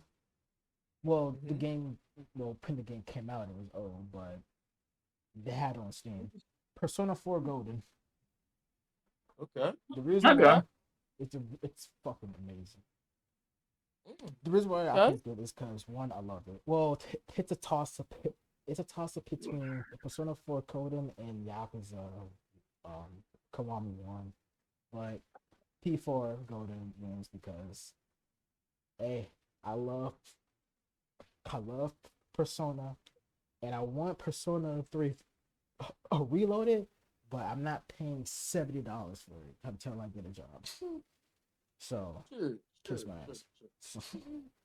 So, yeah, Damn. I love. Hey, Plus, I'm currently playing Persona 3 FPS on the PS2 emulator. So hey, whatever. you know what? I'm quite surprised you not say Black Myth with Clone. Wait, what? You could see that's Black Myth with Clone, bro. I'm surprised you didn't say that because I don't even got the game. you could be yourself as a monkey. I know. Oh These yeah, niggas, bro. I remember when that game came out. Holy shit. Someone Bro, said, damn, more, you got a game came out last year? I said, what? this shit. Yeah, Black Myth with Clone. Yeah, man. You Oh. gotta give us a good representation, Despite that game, like, fucking from China. Some which is China. even more hilarious, in my opinion. Yeah, Exactly. so that's all Oh, I did. speaking of the game shit, did you guys like see that Nintendo is trying to like charge people 500 Ah, bucks for the fucking Switch 2 and they're trying to charge like 80 or 90 bucks for Mario. Mario Kart? Oh, Like, fucking hey, shit. bro, I $90. Hold on, $90 for like a physical copy is crazy. that is Dude, that is fucking that's fuck, that is bro. And you nuts. wonder why people are party games, dog. Like, come on, dude. That shit Hey, is nuts because I'm gonna be honest hey, with you. I hate how games yeah, now is like $70, but $80 to $90 is nah, man. It's not hey, Dude, fair. hey. they're talking about they're gonna make GTA like six like $100 or some shit. And I'm like, fuck that. Nah. Hey, Whoever says 600 is just capping. But here's the thing though. I would believe it will probably be 80. Close to close to $100 in base game, the base. Like, we're already Nah. paying way too fucking much for games as it is, especially in this economy. You want to upcharge us like 20, 30 more dollars? Fuck that. Think here's the thing is Fuck it, though. bro. People gonna buy that shit. They don't Yeah, give a fuck. people gonna buy They it. Yeah, gonna buy it. And they ain't helping. especially Nintendo fans because they don't give a fuck. Because I'm they talking don't like got the nothing. The thing with Nintendo diehard fans, they fan. don't got shit to like actually latch on to. Like Exactly. how PC players is. PC got Right. everything. Nintendo fans got nothing. Nothing. But got So paid $500 for for the new console. yeah, and I feel bad. Cause it's like, damn, y'all not eating. Yeah, they eating alright. You're eating them bills. Yeah, they're eating fucking ice soup. I feel bad for them, though. Jesus But Christ, bro. yeah, Oh, holy Damn. fuck. what's next on the list? I think it's male wrestler of the year. No, oh, I got my own little thing. My Oh pick yeah, of yeah. the Sorry, that's emulation. my list. My bad. Yes, yes, the emulation game of the year, in my opinion. It's a toss up between this one Common Rider game I've been playing a lot, which is it's a PSP game, Common Rider Climax Hero for the PSP. It's actually really fucking fun. The roster is mega, and there's a dedicated mod community to add in more people to the game, which is amazing. That is my game. That's my emulation game of the year because that game was actually it's actually pretty fun. That My, and probably Twisted Metal Head On. fair enough. Next up, My emulation game of the year is fucking 2K25 because I've tortured the fuck out of that. Jesus Christ. Yeah, me and Dad, we decided to fucking tour the game. I was like, I'm like, they have not fucking got me to like give a fuck about buying this game, so fuck it. that's why I got the base edition because I'm like I'm not giving you fucking shit. Bro. It's funny because like the torrent version is technically like the bloodline version, but like That's hilarious. yeah, so like I'm gonna be able to get all the fucking DLCs and shit like that for free. Which All is these fucking suckers like paying $100 for this shit get fucked. I got the game when it was on sale for like 55. Fair. Yeah, once they introduced the island, I was like, alright, I'm done, bro. Like I can't I'm not hyped about these games anymore. A lot of the That NBA like 2K fans warned us about it, which is hilarious. They're like, y'all gonna well get yeah. fucked, bro. Yeah, I mean well, like once they like talked about the island and I saw like all the microtransaction shit, I'm like, yeah, no, I'm good, bro. Bruh. Like these motherfuckers were really like I think I've said this before and I'm stuck with this. If you pay $20 for a pair of fucking Nike shoes for your character, like you deserve to get like taken advantage of, in my opinion. Yeah, Exactly. suckers. Like digital fucking Jordans for your character that no one else is gonna see. Like, what the fuck are you doing, dude? But it's me, nigga. No. Well, also, like the problem with the island too is you can only do like one-on-one matches because otherwise the fucking game breaks. You know what's the real problem in So, the island though? You know half of the fucking creation shit is basically pace game stuff. oh yeah, dude, they like locked a lot of the shit away to like the island. So Mm-hmm. I think they split the community creations too. So like this Yep. is like the first year where like I saw a bunch of red flags and I was like, fuck this. Mm-hmm. Like I cannot justify buying this shit and fucking giving 2K my money for this. They a lot of the base stuff is blocked because of the island. Yeah. Cause Yeah, like I mean, cause there's they some cool said additions to the roster that I liked, like Tatum Paxley and Sol Rook and all that shit. But like, other than that, I didn't really give a fuck about like wanting to get the game. watching my character Kano literally crawl like Tamatanga is the funniest shit to me. That's I don't funny. know why that's so funny to me. It's just like that nigga like I'm like, what the fuck is going on, bro? On crack. Yeah. Man, like you already on crack regardless. Um, Dude, doing these fucking pay-per-view simulations is gonna be so funny because the way I have the game, I cannot access community creations. So literally, if they are not in the game, I can't do the matches. yeah, of course. But So that's gonna be you got the funny. answer though. Yeah, hey, at least I got the game for free, so I'm not gonna complain too much about it. Nigga, you burned the game. I know. But next is male wrestler of the year. Ha. So mine's is not Cody. What? Yeah, out of pettiness. I Yeah, can't believe it. it's strictly out of pettiness because after last year, well, no, yeah, because after the whole thing with The Rock, I can't take him seriously at all. Like all my shit just died off of him. Dude, Oh he yeah. for a top guy, the company, his merch is so shitty. Like it borders between like mega and graphic design by passion. Like his merch is fucking terrible. It's Cody Then I again, also I also feel like his reign is like champion of the was year. it undisputed, universal, whatever the fuck it is. His reign as champion has kind of been like kind of like mid to me. It because throughout the whole year, it lacked who is really going to fight him for the belt.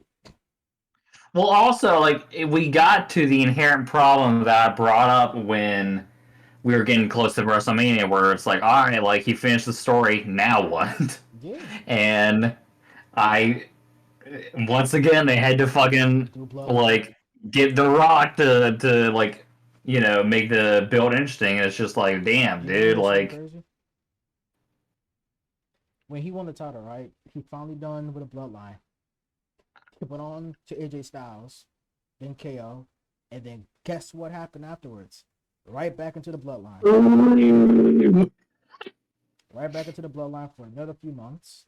Had to tag with Roman Reigns, and that's when my complaints is going to stop because half of his stuff was I'm done with the bloodline, but I'm not done with the bloodline.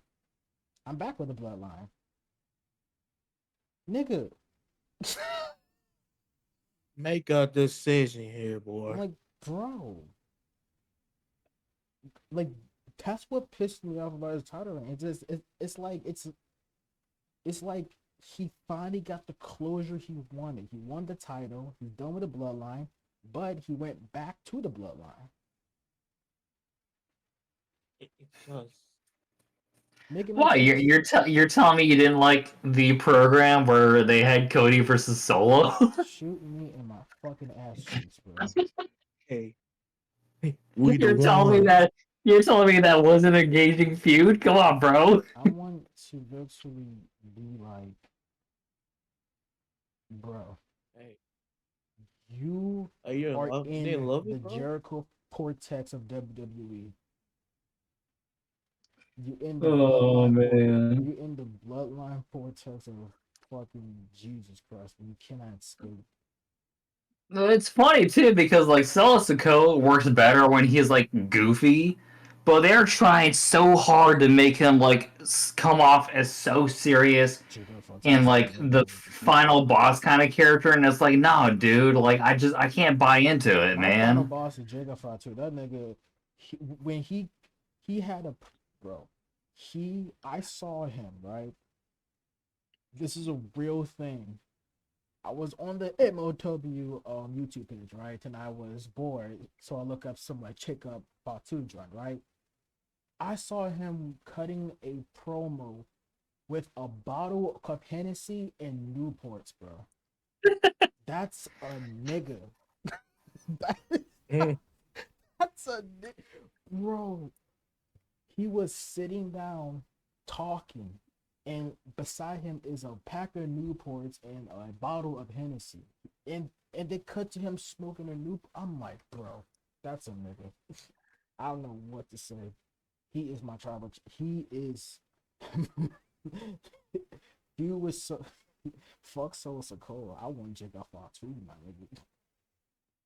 Jacob is Jacob listen. Batu is fucking crazy, man. I love That man it. Bro, is the legit. moment he screams "I hate you" solo, the whole place is gonna fucking explode. It's going to happen. I'm going to be the first one. Like, that's my boy. I I I hate you, hate you. Solo. I definitely Hey, feel like Solo is gonna cost Jacob the United States title, and that's gonna pretty much lead to that Out of program. pettiness, he will. Out of straight pettiness, he's going to cost him the title. Now I'm going to be like, Jacob, you better get that shiesty mask on, bro. Like, dude, it's crazy because when not Solo Sikoa, sorry, my bad. When Jacob fought 2 debuted, the place went fucking nuts. And he is pretty much shown people that don't know him that he's a big fucking deal. You can tell. Like, you can just see in his body language, the way he carries himself, his promos. Dude is like a fucking main eventer, man, and I'm excited to see him finally kind of explode into the undisputed title kind of scene whenever that happens. Because when he debuted, everybody's like, a real nigga has appeared. We got Dude, ourselves a I real remember the champ. reports when they first signed Jacob Fatu to a contract where they were like, the people are worried that Jacob Fatu is gonna outshine Solo, That's and that is crazy. exactly what happened on his first day, man. All It he took kept it took him 8 fucking minutes to outshine Solo Sikoa. bro, that man is legit. That is a legit hood dude, bro. He is ghetto, street, and I love every You second want of a it. King Kong or Godzilla? Cause I'll. My man said, "I'm all gas, no brakes, bro." I'm like that. I'm Oh. like, dude, that is. But I'm happy because I finally got a representative. Right? Yeah, dude, bro. My guy was like, "You got me stretching the fucking." My man said to Damian Priest, "You got those mm, braids, but don't get it twisted." I'm like, bro, he's spitting. You got those braids, Dude, but don't get it twisted. I'm like, oh my god. like the reason why his promos work so well is because they're so authentic. You can tell it's 100% him when he's cutting these Yes, promos, he's which are like legit. it It's makes that's the best shit is when you can tell it's like real. bro, you can't script him because this man No. is the script. But yeah, so we know your wrestler of the year isn't Cody Rhodes, so who is it? uh it's not Jacob. The reason why I'm not gonna put Jacob is because he's still doing shit. So I'm just gonna wait Yeah, he's still until developing in WWE. Yeah, that's yes. So fair. so he's not ready yet. I would say he's probably the breakout of 2024. He is man. I'm giving him the fucking nigga awards, bro, because that shit is ridiculous. This man is straight hood. I love it so fucking much. I think my male wrestler of the year, the main one I've been looking at,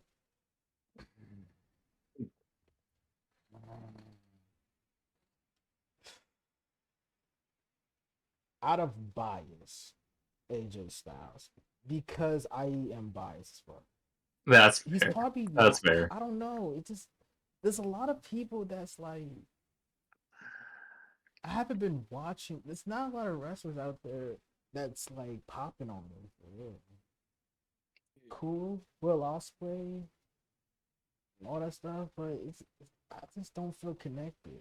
I guess I'm just gonna throw this out there because I went to the DC show. I have to put up Gabe Kidd because that nigga is just straight ignorant. It's between Gabe Kidd and fucking Kenna. But yeah, that's my. I don't have an official one. I guess I could probably say. So what's uh, y'all's? I could go. I would actually say, there's two people I actually had this for the male wrestler of the year. I was I debating was between two as well. first one is Chad Gable, bro. He is Fair. so underrated, bro. Like I don't Dude. know how he's not a champion at this point, bro. I Like definitely feel like they fucked his program up with Gunther when Sammy took his They spot. To had this day, I still feel like it should have been Chad Gable in that it should spot. have been it should be the Sammy. I one love who's you, like but dethroned Gunther Sammy, I love you, but for the belt. come on now. Like, bro, he's a good wrestler. Bro. He's basically Kurt Angle, bro. You Come know on. what? I'm gonna say Swerve because Swerve did pop off. Oh, Yeah. Oh my god. Hey, fuck you, Booker T. oh fuck. I want to say fucking Uh, Swerve. That has to Swerve's be so it. fucking corny for that shit, bro. Yeah. Hey, But bro, last I year he love was him. popping. He Yeah, was doing he good. Yeah. was a world Mhm. he was a world champion at one point. I was happy. Yeah, he And lost. then yeah. And But then another wrestler, I would say, Drew McIntyre. oh Honestly, yeah, really.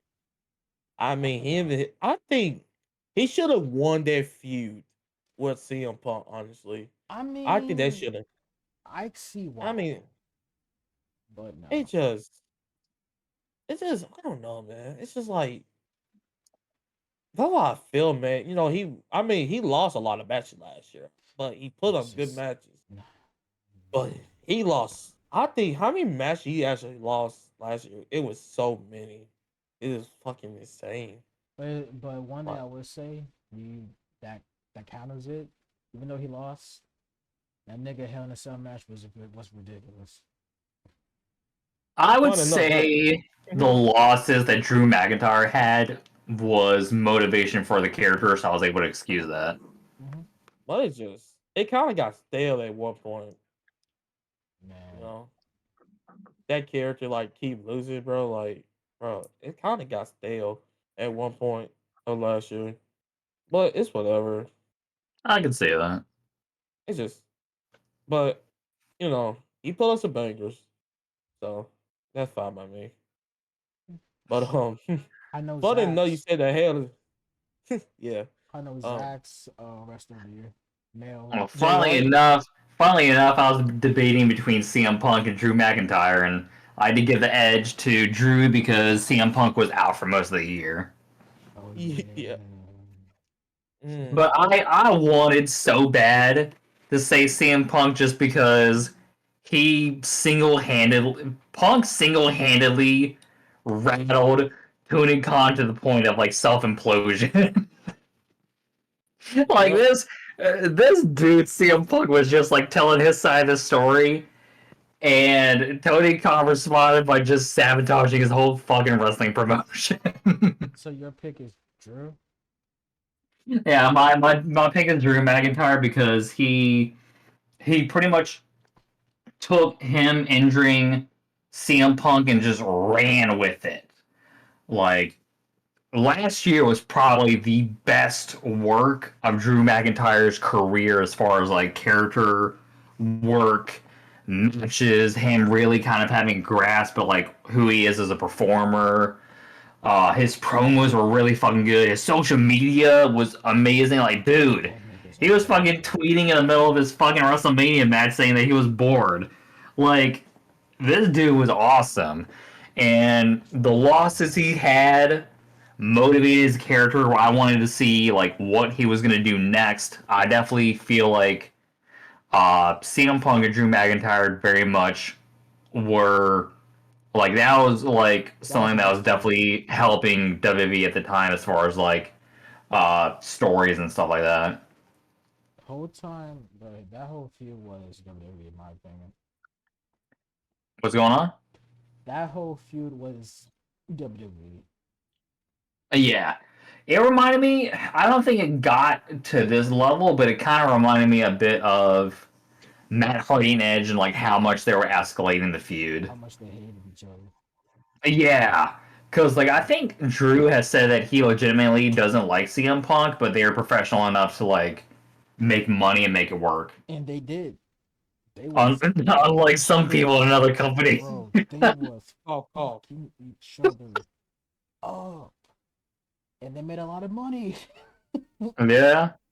That's the thing. You can hate, but you could be like hate somebody, but when you're a I mean, professional, even you goddamn Seth Rollins hates CM Punk, and they're able to make that shit work. Like and they kept the it up. best, the best stories are tied into real life.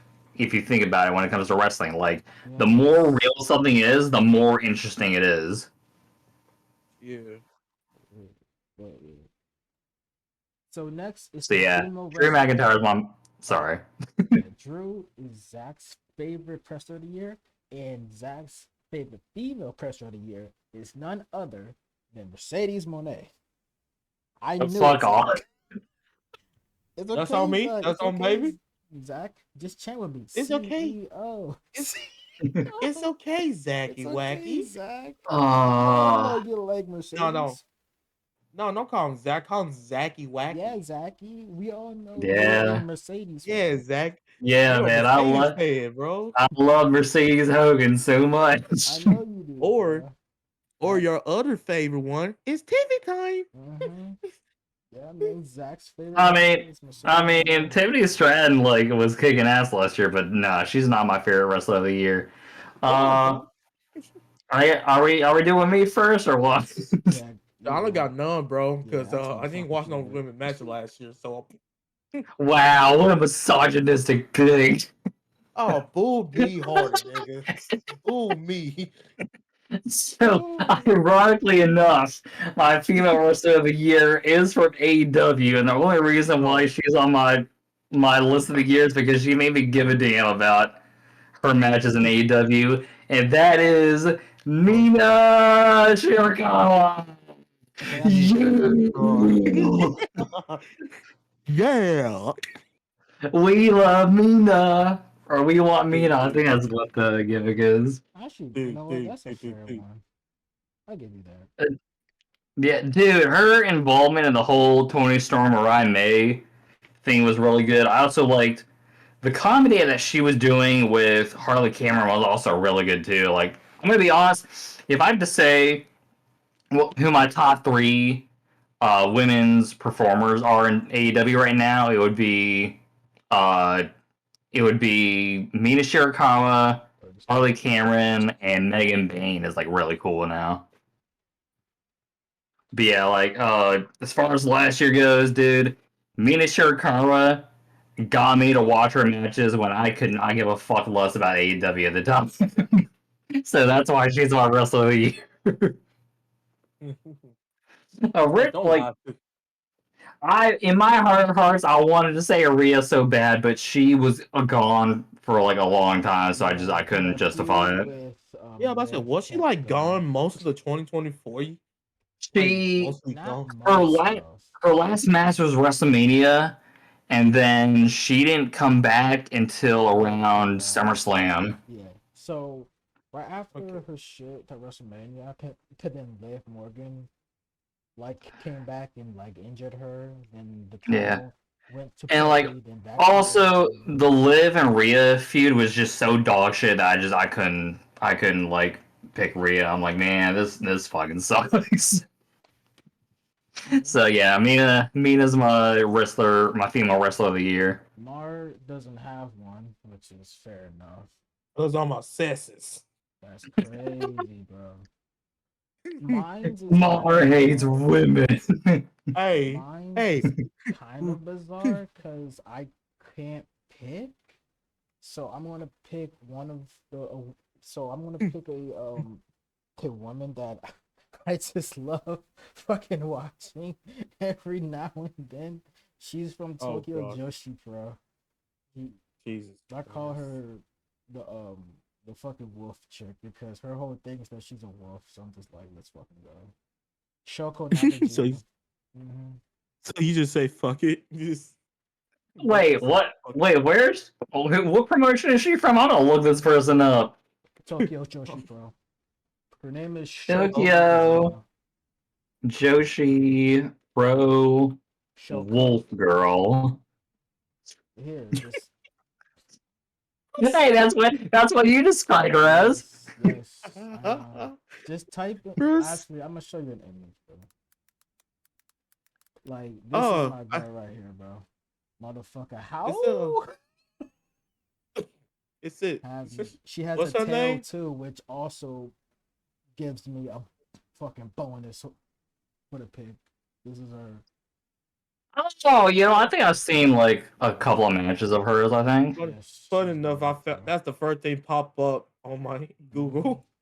Wolf, bitch. Let's go. Hey. So, Yes, she oh my is one god. of my favorites because she has a tail. So I'm just like, let's go. So she's just basically like an anime She's wrestler basically like a with furry. tail with a tail and ears. She's basically a furry. So next is match of the year. Mm, Mm. interesting. I have a few. One of them is not the Cody Rhodes match. Yes, it is. Fuck you, nigga. Don't What? lie to these people. No way. The Don't lie to reason these why people. I say it's not the Cody Rhodes match, it's not okay. It's not because of the constant interference. That one boosted it up because it's to be expected. The reason why it's not the Cody Roman match is because I'm just like whatever. I was happy. The match was good, but it didn't really make me perk up. It's one of those matches where it's like it's a good match, but you just don't give a fuck because you know Cody's gonna win. Plus, they're gonna go to like damn near like 40 something minutes. So you kind of bracing yourself for it. Hmm. That's the reason why. Because I braced myself knowing that this is gonna be a long fucking match. With a lot of bullshit and making me feel Oh, like Cody versus Roman too. yes. Cause I Okay, knew got you. because I knew it was gonna be a long match. That's why I was like, it was a good match, but I'm just like, I knew it was gonna be a long match. It's gonna be a lot of fucking cool shit, but I'm just like, okay, let's get this over with. My match of the year is the pin is between the Hell in a Cell match with Drew McIntyre and CM Punk because that was crack addict. Um, Yeah. Well, crack addict. I'm addicted to crack. was it to the Swerve versus Hangman Page cage all match? I uh forgot. all in 2024. That was my match of the year too. Swerve Hangman, the fucking cage match. Yeah, all in Yes, that Was that the 2024. match. one with the fucking needle spot? The Yes, syringe, and yeah. the Oh, fucking okay. yes, that's in the most craziest concussion ending a match I've ever seen in my life. That match was nuts. Bro, I love that match. That That's my match match of was the year nuts. That was too. that was death. That was death match ultra violence at its finest, and I was fucking with it because that shit I don't know was how. I don't know personal. how the fuck. That was How the personal. fuck. Yes, it was a personal match. That shit was nuts. So it's that, um, and maybe just because I'm biased again, the Leo Rush Gabe Kid match in DC because I was there. Amazing contest Ooh. Okay. because I was there for that match. That when he had the go-go band, I'm like, let's go, bro. I was looking at my cousin. I was like, let's fucking go, bro. This is the hometown hero. Let's go. But I have to pick Mm, the Hangman and Swerve Nutfest, the cage match mm. of a lifetime. Yeah. So what about y'all? I already said mine's already. I said the The all cage in match? Hangman versus Yeah. or that was Zachy, my favorite Zachy. one. Would you like to say your favorite match? Would you guys like to take a guess on what it is? Let me guess. Oh God. Ooh, Uh, ooh. Every Mercedes Monet match. All right, dog. let me see. Say it with me. Uh, CEO. Oh yeah, my see, fucking god. blew my brains out. Yeah, no, my favorite match of the year was Drew McIntyre versus CM Punk Hell in a Cell. That shit fucking ruled. Uh, I love. they pretty much have brought back the Cell to what it was supposed to be, which is a feud ender. Yeah.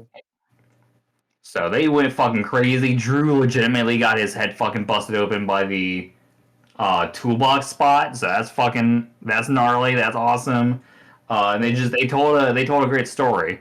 So that for me, it checked up all the boxes for a feud I was really invested in, and I feel like they paid it off in a really good way. And now CM Punk and Drew McIntyre are in some pretty prominent spots now. Yeah.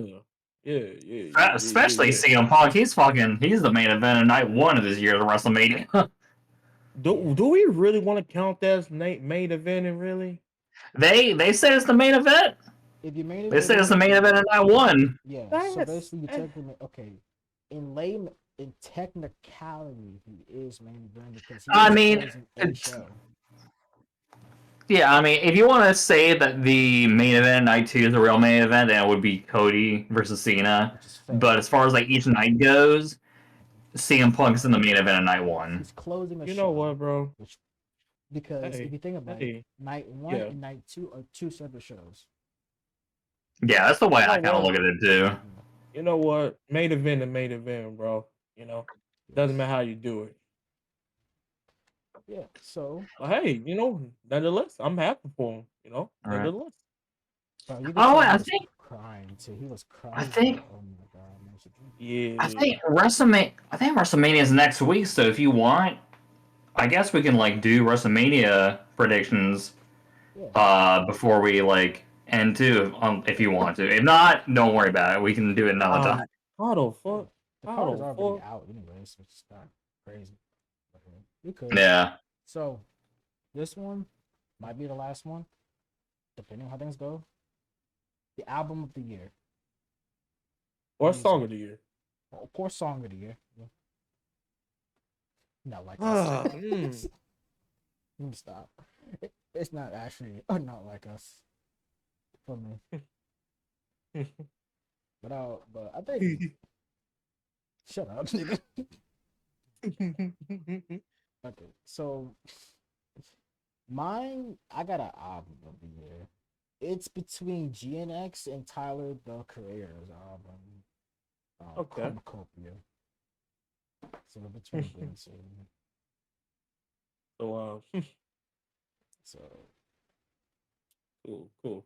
but my favorite song of the year, um, for 2024 specifically, is probably Mm-hmm. "Thought I Was Dead" by Tyler Ooh. the Creator. And shit was popping like crack. Your turn, Zach. All right. So Oh boy. did did you do album or song first? You could do either You or. can do either or both if you want. Okay. Well, I mean, yeah, I'm doing both. I just didn't know which order you went in with yours. Any order you want, buddy. Sounds good enough for me. My song of the year is "Sirens" by Wind Waker because that song got me back into that band after I hadn't like really listened to them in a while. Not because I didn't like them, but just because they never really were on my radar because it had been so long since I'd heard them. And it was something where I was scrolling through like the For You page and I saw Windtaker and I was like, huh, it kind of sounds like another band I listened to. What were they again? I'm like, oh yeah, Wind Waker. And I searched them up. Silence was the first song that I saw on YouTube. I listened to it. I'm like, oh, holy shit, I gotta listen to this band again. And now they're like I think they're in my top three or top five bands now currently. My album of the year is Posthuman Next Gen by Bring Me the Horizon. Holy fuck, this is like such a love letter to like the kind of MySpace emo kind of music that was around back in the day, but like done in like a current modern day like style.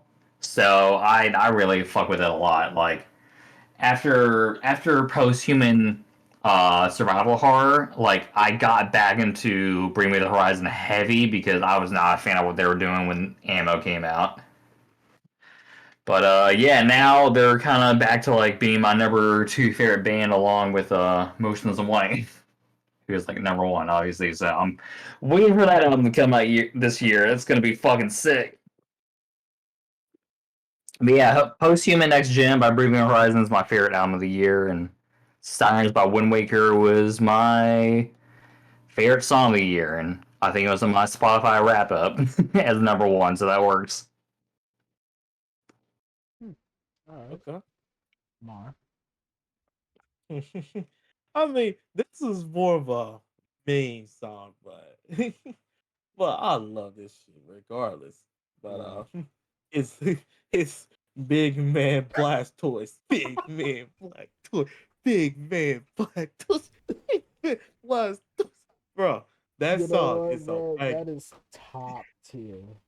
Big bro. man blasters, big Black man Toys, Big Man blasters. Black Toys, Big Man, You know what? That bro. song of the fucking year for all the wrong That's a reasons. song of the year contender right here. It is. I don't care what no one say, I have bro. a minor award because I thought about doing this. So I have a Tokusatsu award I want to do a little bit. This is basically saying all the shows I watched, which one is my top, like, whatever. So I have completed, hold on, Oz W01 Geeks. Okay. I have completed 5 Kamen Rider shows. Each of them varies from 50 episodes to 49 or 48. And I rank them from my favorite to my least favorite. So, how I rank them is simple: storytelling, the action scenes, and everything. The first one is W. W is my number. Well, actually, first I'm gonna do it for number 5. Number 5 is Ryuki because the story is kind of ridiculous because of the fact it's all about people getting gripped up by monsters through the mirrors. Mm, And apparently, mm, the mm, mirror world was made by one of the main character's friends, brother, who has passed away. I don't know how, but he is cursing the mirror to have people fight each other to see who is strong enough to beat him. What? All to revive your all to revive your fucking sister who apparently is mm, dead, but people could see her? What? mm, You make no fucking sense, bro. mm. Number 4 is what should be number 4? I think number 4 is probably going to be okay. Number 4 is Foz because the whole motif of I have a phone, I text a number and I can turn into a commerce is pretty cool. I like it, and I was hoping that the story's cool. It's cool and all, but my only issue with Foz, it's not because it's dated. It's not because it's fucking dated. That's not the reason why I have an issue with it. The issue I have with Foz for number 4 is the fact of the racism of a guy who hates a different race. Well, actually, the main issue is I think his name was um Kamen Kaxia. I hate that nigga to death. That nigga pissed me off throughout the whole. It pissed me and my friend off the whole show when we was watching it because that nigga is an absolute dickhead and a gaslighter to the T. Mm. I hate that nigga to death. I would. Me and him were so happy when he died. That's how bad it was. Jesus. The Okay. other one, number 3 is Geets. Geets is Crash Out at its finest. Geet's show is basically about a battle royale. There is technically two main characters. The main character name is Ace, which is the main character, but his story is kind of interesting to the point where it's like, oh my god. So let me tell you, so you live long enough to the fact you've been in every single game to the point that just to find your mother. Cool. The action scenes, the fights were ridiculous in a good way because this man was ore farming to the teeth. This man literally during his fight scene, right? And his theme Right. song was playing. I never seen this from any character, even from an anime. He hushes his own theme song during his song playing. He was like shh, and his song stopped. And he did a crazy ass move. Then it picked up. I'm like, what the fuck? This man shushes his own song mid fight. No, Naruto could never do that. Fucking anybody from Jujutsu Kaisen can never do that. This man shushes his own theme song, and you know That's when he insane. pops off when the second verse starts, crash out. Bro, say, cut that bitch off. Right. And the main character, in my opinion, his name, I forgot his name, but he's known as Tycoon. Tycoon, in my opinion, is the main character because they focus on him more than the actual main character. But Tycoon had the crash out moment of the year. He saw his sister get murked by one of the other characters. And he was pissed to the point that he had a new belt turn into Bujin Sword Black General and decimated the guy who killed his sister. Damn near killed him. But that shit was amazing. Number two is 01. The whole motif of Kamen 01 is the fact we live in an Elon Musk world with AI. You know how that would go. Let's just say you nearly got a Terminator. The AI was starting to revolt and start trying to eliminate the human race. Come to find out, it all happened because of one dickhead got jealous, and then he got turned on by the AI to the point that one of the major AI was end up controlling people and deciding to become a dickhead and causing a fight and in a damn near a war between a race war I should probably say between robots and humans. Great show. And number one is W because W theme song is amazing and it nearly made me cry because when one of the main characters had to say goodbye, I wanted to cry because they beat everybody, they saved the world, and it was time to say goodbye because this is the last time I could ever help you transform. Tears, bro. Plus, the story is amazing, and the characters are funny. So that is my top five tokusatsu slash Kamen Rider shows I have completed for the year of 2024. Hopefully, 2025 I have five more because I'm currently watching two right now. Kuga, which this year counts the 25th anniversary of Kamen Rider Kuga, and Gaff, which is still going on. So yeah, that's my TED talk, and let's see what happens next. Yeah. Now, WrestleMania, you say? Oh yeah, because it's on the 19th and 20th. That's the next week. Who's Dude, the? if they don't have Snoop Dogg hosting Night 2 WrestleMania, then what the fuck are we doing, dog? I love Snoop Dogg's fucking people's elbow drop though. That shit was hilarious. Dude, that he saved that disastrous ass segment with Shade, man. Holy Oh my fuck. god. Oh, it's quad running the ropes. Oh my god, bro. Alright, so let's do a bonus round, which is the match card. So we have 2 nights.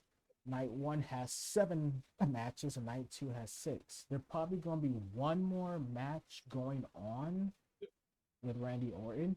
Probably not. Probably. I hope. But let's save that for night 2.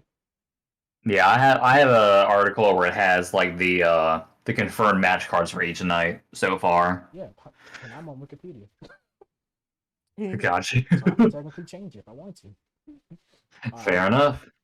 all right. The first match to kick off night one is Tiffany Stratton versus Charlotte Flair for the women's. You sure it's not gonna be Jey Uso? It's just me, Ooze. Wait, Jey Day Uso might one. actually start things off. Yeah, I wouldn't be surprised if they started the show with Jey Uso. Man, you gotta get the crowd hyped up. Okay. Oh wait, oh no, I just realized something. No, you haven't. What's that? You remember that bet we made, Zach? If Jay Yeah, wins, I yeah, gotta I buy remember this. that. What was the bet? Oh I, Lord. yeah, Uh, we made a bet that if Jey Uso beat Gunther at WrestleMania, that Mara has to get a Yeet shirt. and then And, I and might have to do record myself to do the yeah, Yes. And and if that happened, that's gonna be the intro to our next I'm episode. like, I'm like, That's just gonna be me, the intro. Ooze. Yes, that is gonna be the intro if that Oh happens. no. You don't got a Oh, choice. knowing it's Choice that is how funny. illusion. It's funny that this dude had one of the worst WrestleMania matches of all time last year, and now this dude like is main in a world well, title match. I well, think that match not could have even been a main lot evented. better if they had more time and actually feel like, because I think the match suffered because they didn't have a lot of time. Well, also it didn't help that they just had like Jey Uso fucking feuding with what was it Austin Theory and Grayson Waller. Like what the Bro, fuck were we? It's like Gunther was like, "Oh yeah, I'm gonna give you like fucking 9 weeks of hell or whatever," and it's like, damn, was he talking to Jey Uso or the fucking audience? okay. So I don't think it really kicked into high gear until Gunther like murdered killed Jimmy Jay. Uso. Yeah. Bro, that shit got me hyped. Especially when Gunther was calling Jay a pussy. I was like, let's fucking go. This is the fucking Gunther we should have been gotten when he was world champion, bro. Mhm. Yeah. So Gunther versus Jay, who's gonna win? I feel like knowing what they just going, bro, they're gonna somehow give it to Jay. What? What did you I'm say? telling you, right, bro, this is WWE talking here, bro. They will actually do it. What? You're thinking I Jay win? Yeah. yes, the way he looking like, Yeah. th- th- Jay winning the bro. title, and I think he's gonna be transitional champion. And then got the Yeet shirt ready to go. Mhm. It Gotta would buy it that. I'm would picking it it because I would want to be see it. so it'd be so funny and so beast if Gunther beats Jay, but I don't see that happening, so I gotta go Jay. I feel like this whole story and him winning the Rumble was designed to have Jay win his first like main title, and World title. he Yes. probably he probably won't have a long reign. He like I definitely agree with Mar. I Me, think I said he. No, it's Oh yes. my bad. Uh, sorry. wrong black But mark. I feel like he's probably gonna have a title reign similar to Damian Priest when he won the main title. Bullshit ring. Or they could do a Kofi reign and lose in 9 seconds. Kill me. Oh fuck! Next match. Tiffany Stratton and Charlotte Flair. Charlotte Flair's Oh gonna win. God. Oh man! Charlotte Flair's gonna It's win Tiffany because time. Jesus. Bro, that fucking promo segment between Charlotte and Tiffany last Friday, I fucking love that shit so much. This is the kind of shit I've been wanting when they announced that Charlotte was coming back. I'm like, all right, I need the fucking politicking, fucking like shoot pro shit. I'm like, this is what I want, bro. Hey, Man, this the has been. fact. Oh, go ahead. Go ahead. Sorry to cut you off, Yeah, so I kind of lost my train of thought, anyways. bro. Charlotte is going The to win facts of, because nepotism. This bro, is the most entertaining train wreck of a feud I've ever seen in my life, and I love it. Like, yeah, they could go, in my opinion, they could go one of two ways. They can go with the what's it called? The more realistic outcome, or like the one that like I feel like everyone would be fine with, which is Tiffany retains, or they could do the funniest option possible and just have Charlotte fucking big time on Tiffany and just fucking win the belt. It'd be funny. Dude, it would be so funny if Charlotte decides to go into business for herself after that whole promo segment and just fucking shoot pin Tiffany at WrestleMania. Even if they like have Tiffany winning, that'd be so fucking funny. bro. It's just the one that clip of that promo was it what last Friday But where yeah, it was last week. bro she said Kaiser was in her deals. Charlotte Flair, oh you lying, Charlotte, you lying ass bitch. bro is not in that deal. Bro, she had to like get something off after that whole like 0-3 marriage line.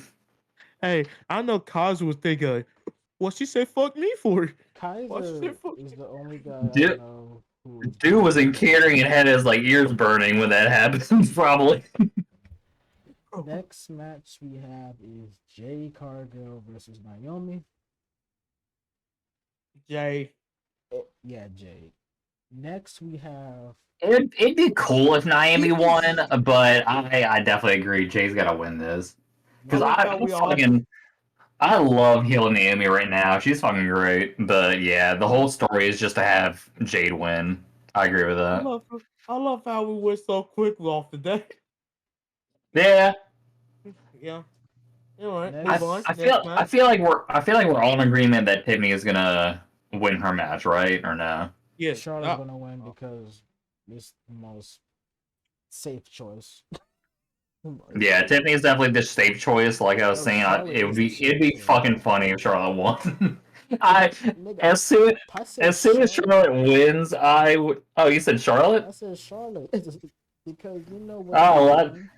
They're doing that'll be Charlotte fucking funny, man. To go on Twitter after that happened. Same thing with when Roman beat Cody. I was like, I gotta go on Twitter now and see what's going on.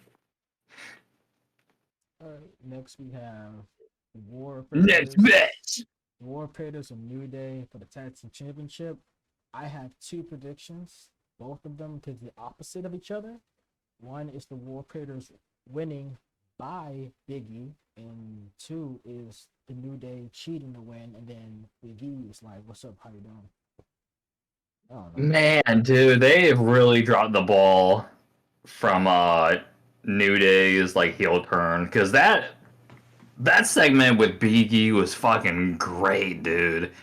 And after that, they were just stuck like cutting promos in between commercial breaks for the European audience or the people that weren't in America. Like apparently on Netflix, if you're in America, you get like ads, but if you watch in another country, like they'll have promos and stuff instead. And apparently, New Day just been cutting promos like during that segment, which is kind of weird that they would do that, especially after the reaction that New Day got with their first promo after the turn.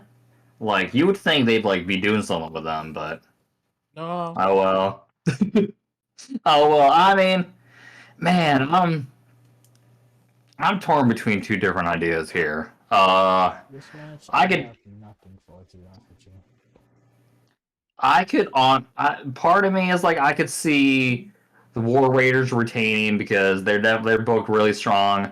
But I could also see the New Day like cheating to win the titles because that'd be like a shocking moment for WrestleMania. So I could see that too. Fuck, I don't know. I'm probably gonna go. I'll have to go. I'll have to go to New Day because if War Raiders win, I don't feel like there's gonna be much to talk about after that. Next is LA Knight, yeah, versus Jacob Yeah. Fatu. Jacob I Fontu, man. want Jacob to win, but I feel like Solo's gonna fuck it up for him. Yeah, that's pretty much my prediction too. I want Jacob to win, but I feel like they're gonna have Solo cost them to get that program going.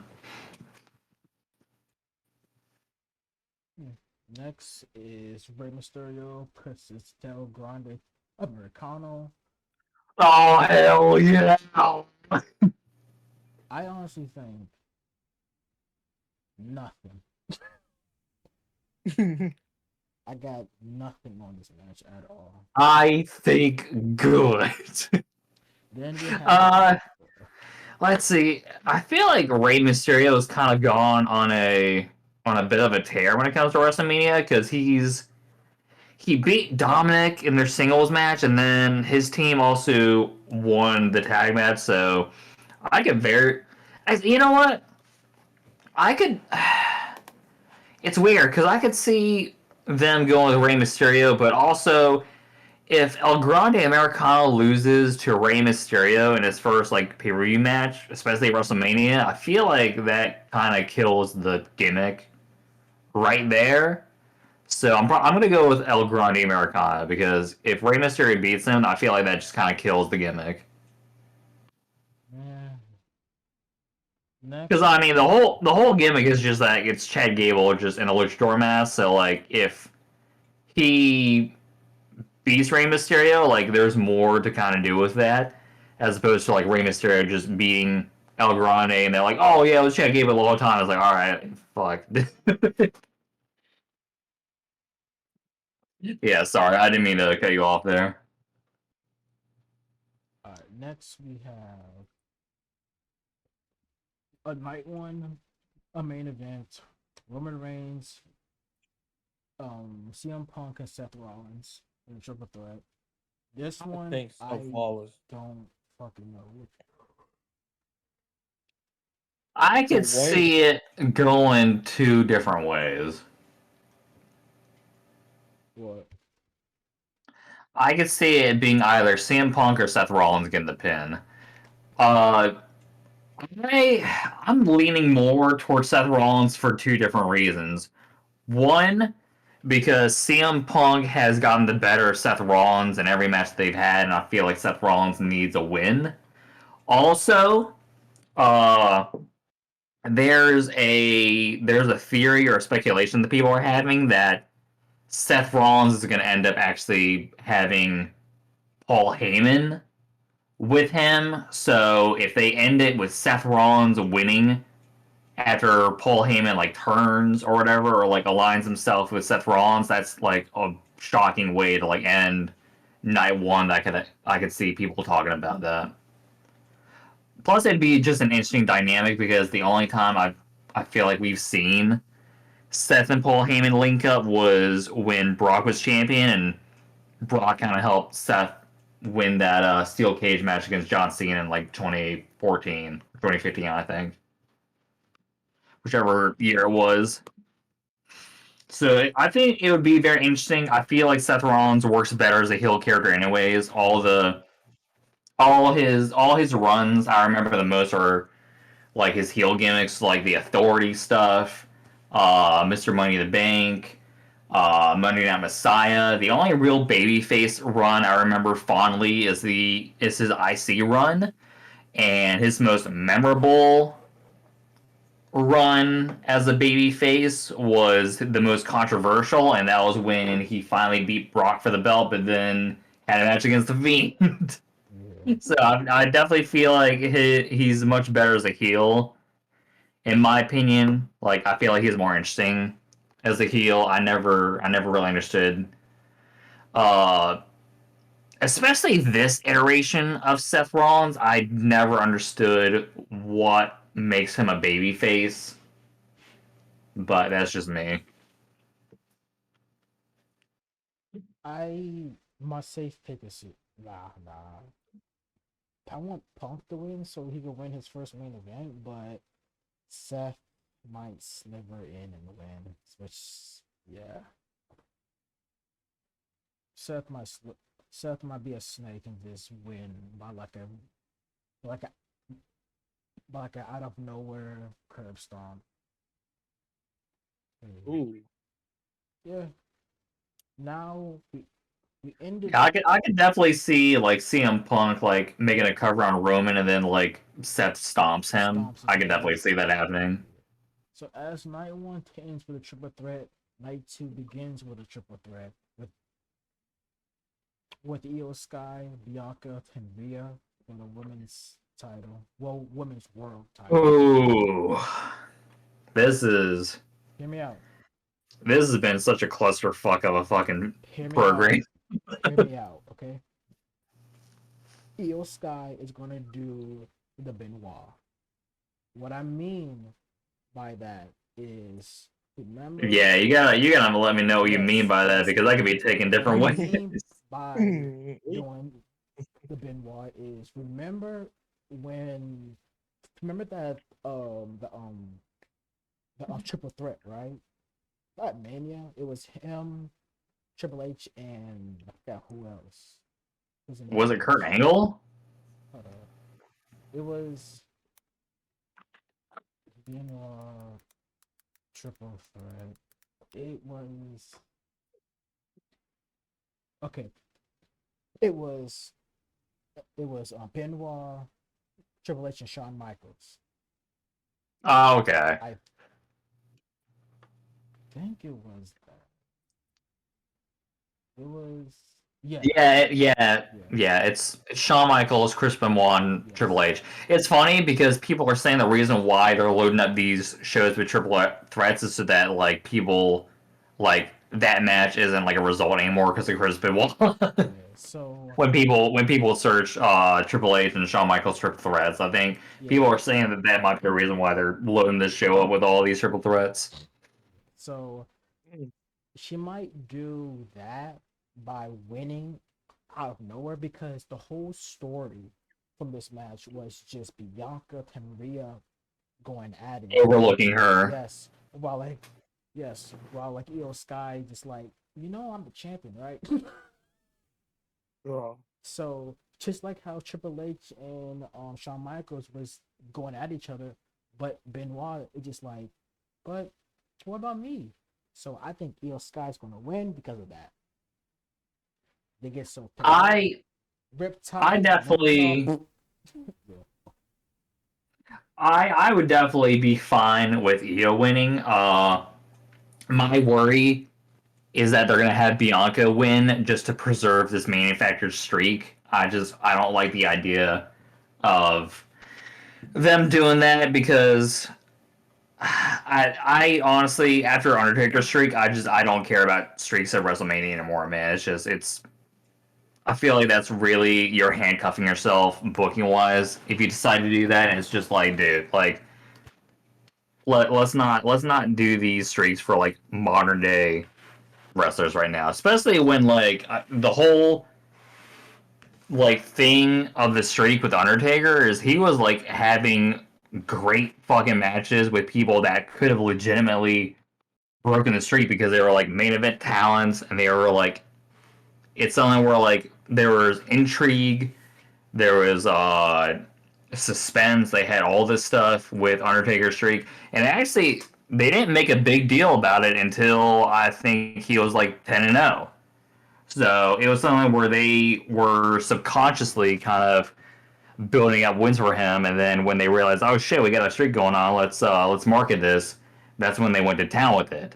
And the streak matches that people look fondly on are the ones with like the really high up main eventer kind of talents. So like Randy Orton, Edge, Shawn Michaels, Triple H, CM Punk was like the last one that people thought could have legitimately broke the streak. And I feel like with Bianca Belair, I feel like there isn't really like it doesn't have the presentation of it being like, oh, let me look forward to this. Like, let me, like, I want to see, like, sorry, I'm rambling. I'm rambling because I'm really tired now. But like, You're my doing it. whole thing is like, I would I'm hate kind of tired too. for them.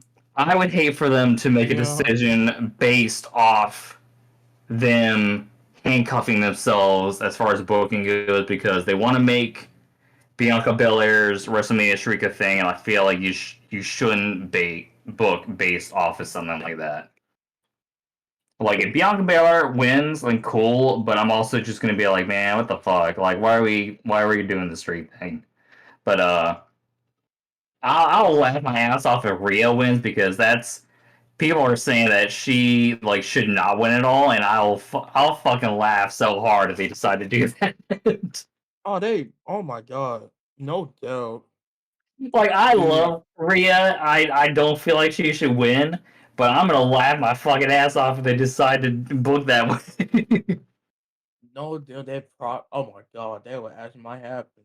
That's the problem. Dude, could you imagine if she does like a double riptide or something off the top? That'd be fucking crazy. And then just pin both of them. Yeah, fucking pin both of them Roman Reigns style. That'd be so fucking funny. I That'd would be too immediately, funny. I would immediately check Twitter after that. That'd be Oh no, so funny. no Twitter, bro. They gonna lose their mind. Yeah, I I, just like Io is the one I pick because I feel she like gonna get a win. her story makes sense for her to win. She's being overlooked. She's proven herself as champion. I just my whole problem with this match is I feel like they have made this a really big mess for no reason because I feel like I guess they want to save Rhea versus Bianca 101 at a later date, which is fine, but it's just something where it's like, all right, like after Elimination Chamber, we kind of need to get things going. So I was prepared for them to do a Rhea versus Bianca build, and they had Io Shirai beat Rhea in controversial fashion, and then after that, I'm like, all right, I don't know what we're doing at this point. Yeah. Yeah, that's just my take. Like, and so I also just want to reiterate, my whole Bianca spiel. I have no issues with Bianca Belair as a performer. I don't really know her. But my critique is mostly with just the booking and the need to keep her WrestleMania streak intact in like a manufactured way. That's my gripe. That's like my main complaint is I feel like if they do that, I feel like they're just doing it for that reason instead of this makes sense for the story. So not yeah.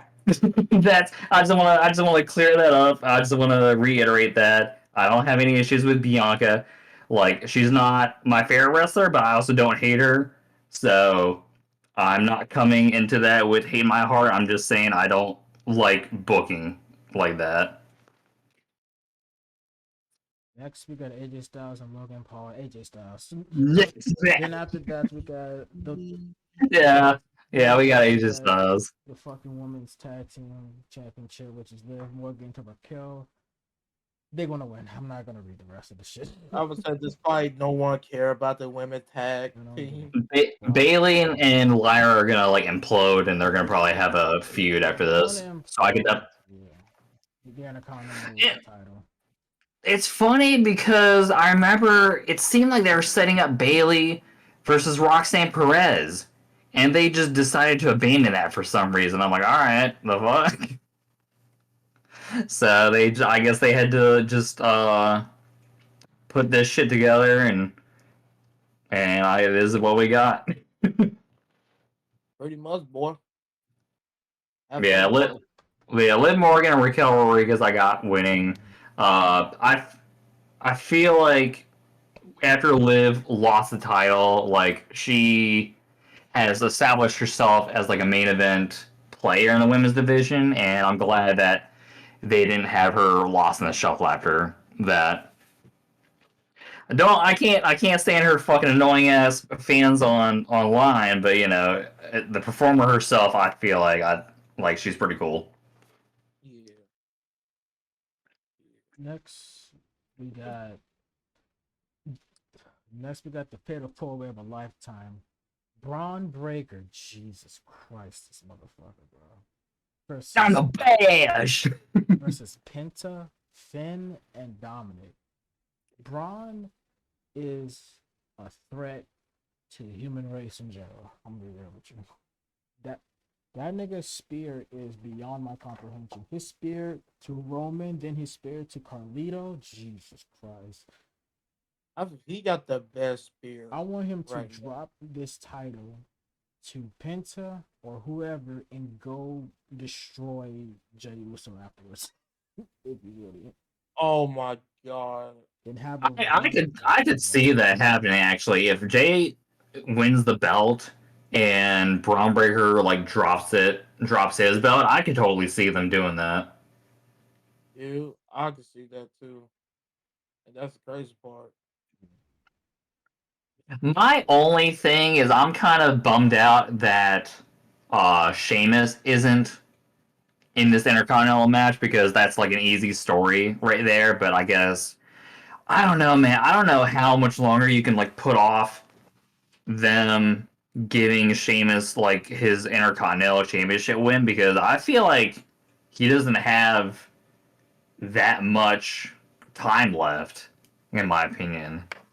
Like he's still working his ass off. He's still like he goes in there and he like does a great job, but like this dude was like WWE champion in like 2010, and I don't know. Like he like I feel like he's getting to the point where maybe like he's about to have like his like Hall of Fame kind of run. Let me look up how old Sheamus is just to kind of He's 47. double check. 47. All right, yeah. So I mean, he could like. I feel like he has like another maybe like 5 or 10 years left, but like, yeah. My worry is that they push this shit off so much that by the time they're ready to do it, he just can't do it anymore. But disregarding that, uh, have you guys given a pick yet or no? I want I feel like they're part gonna of give it me to is Penta. between Braun and Penta because Finn and Dominic is going to fight each other. So So I feel like Finn and Dominic are gonna fight each other, but I feel like it would be so interesting and so funny if they decided to give Dominic the win. So I'm going with him. I mean, Like, could you imagine the fucking Judgment Day just fucking imploding after like Dominic wins the belt? Like that'd be so interesting and so funny.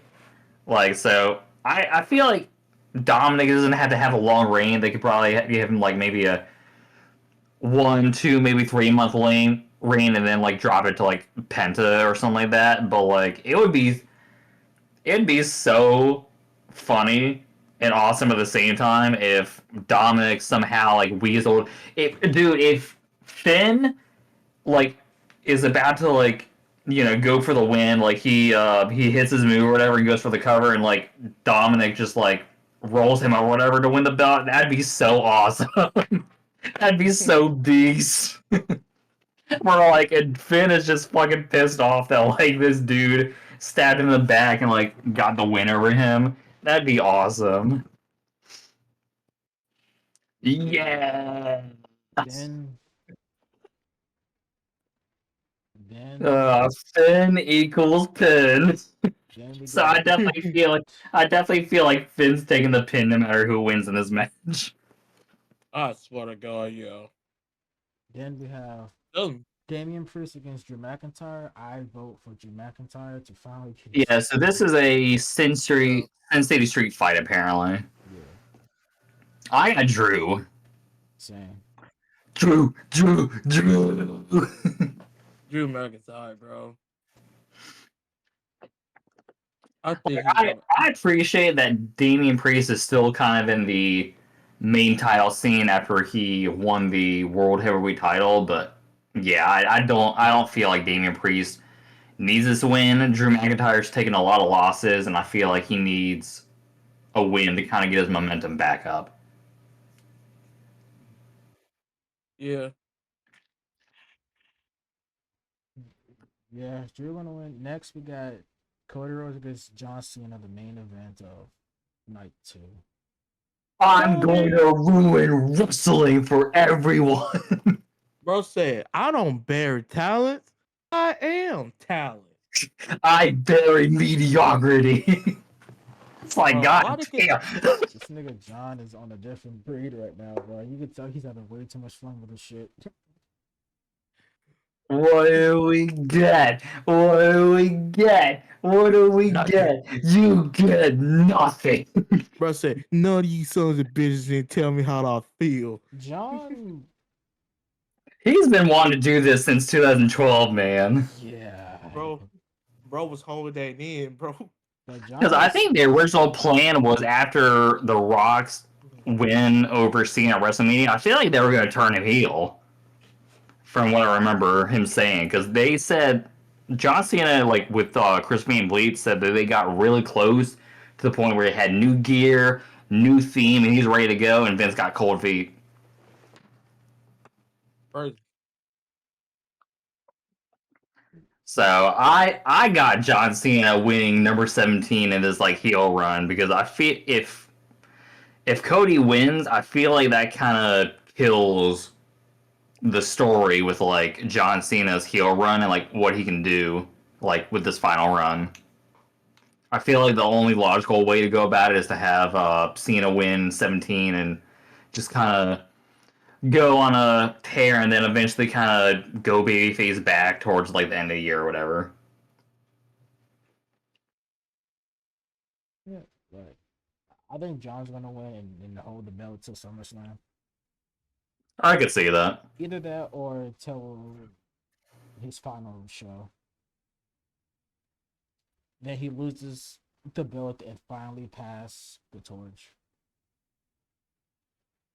But things can happen. Anything can happen in WrestleMania, as we saw then. Because of WrestleMania 39 when Cody lost, when everybody's like flabbergasted.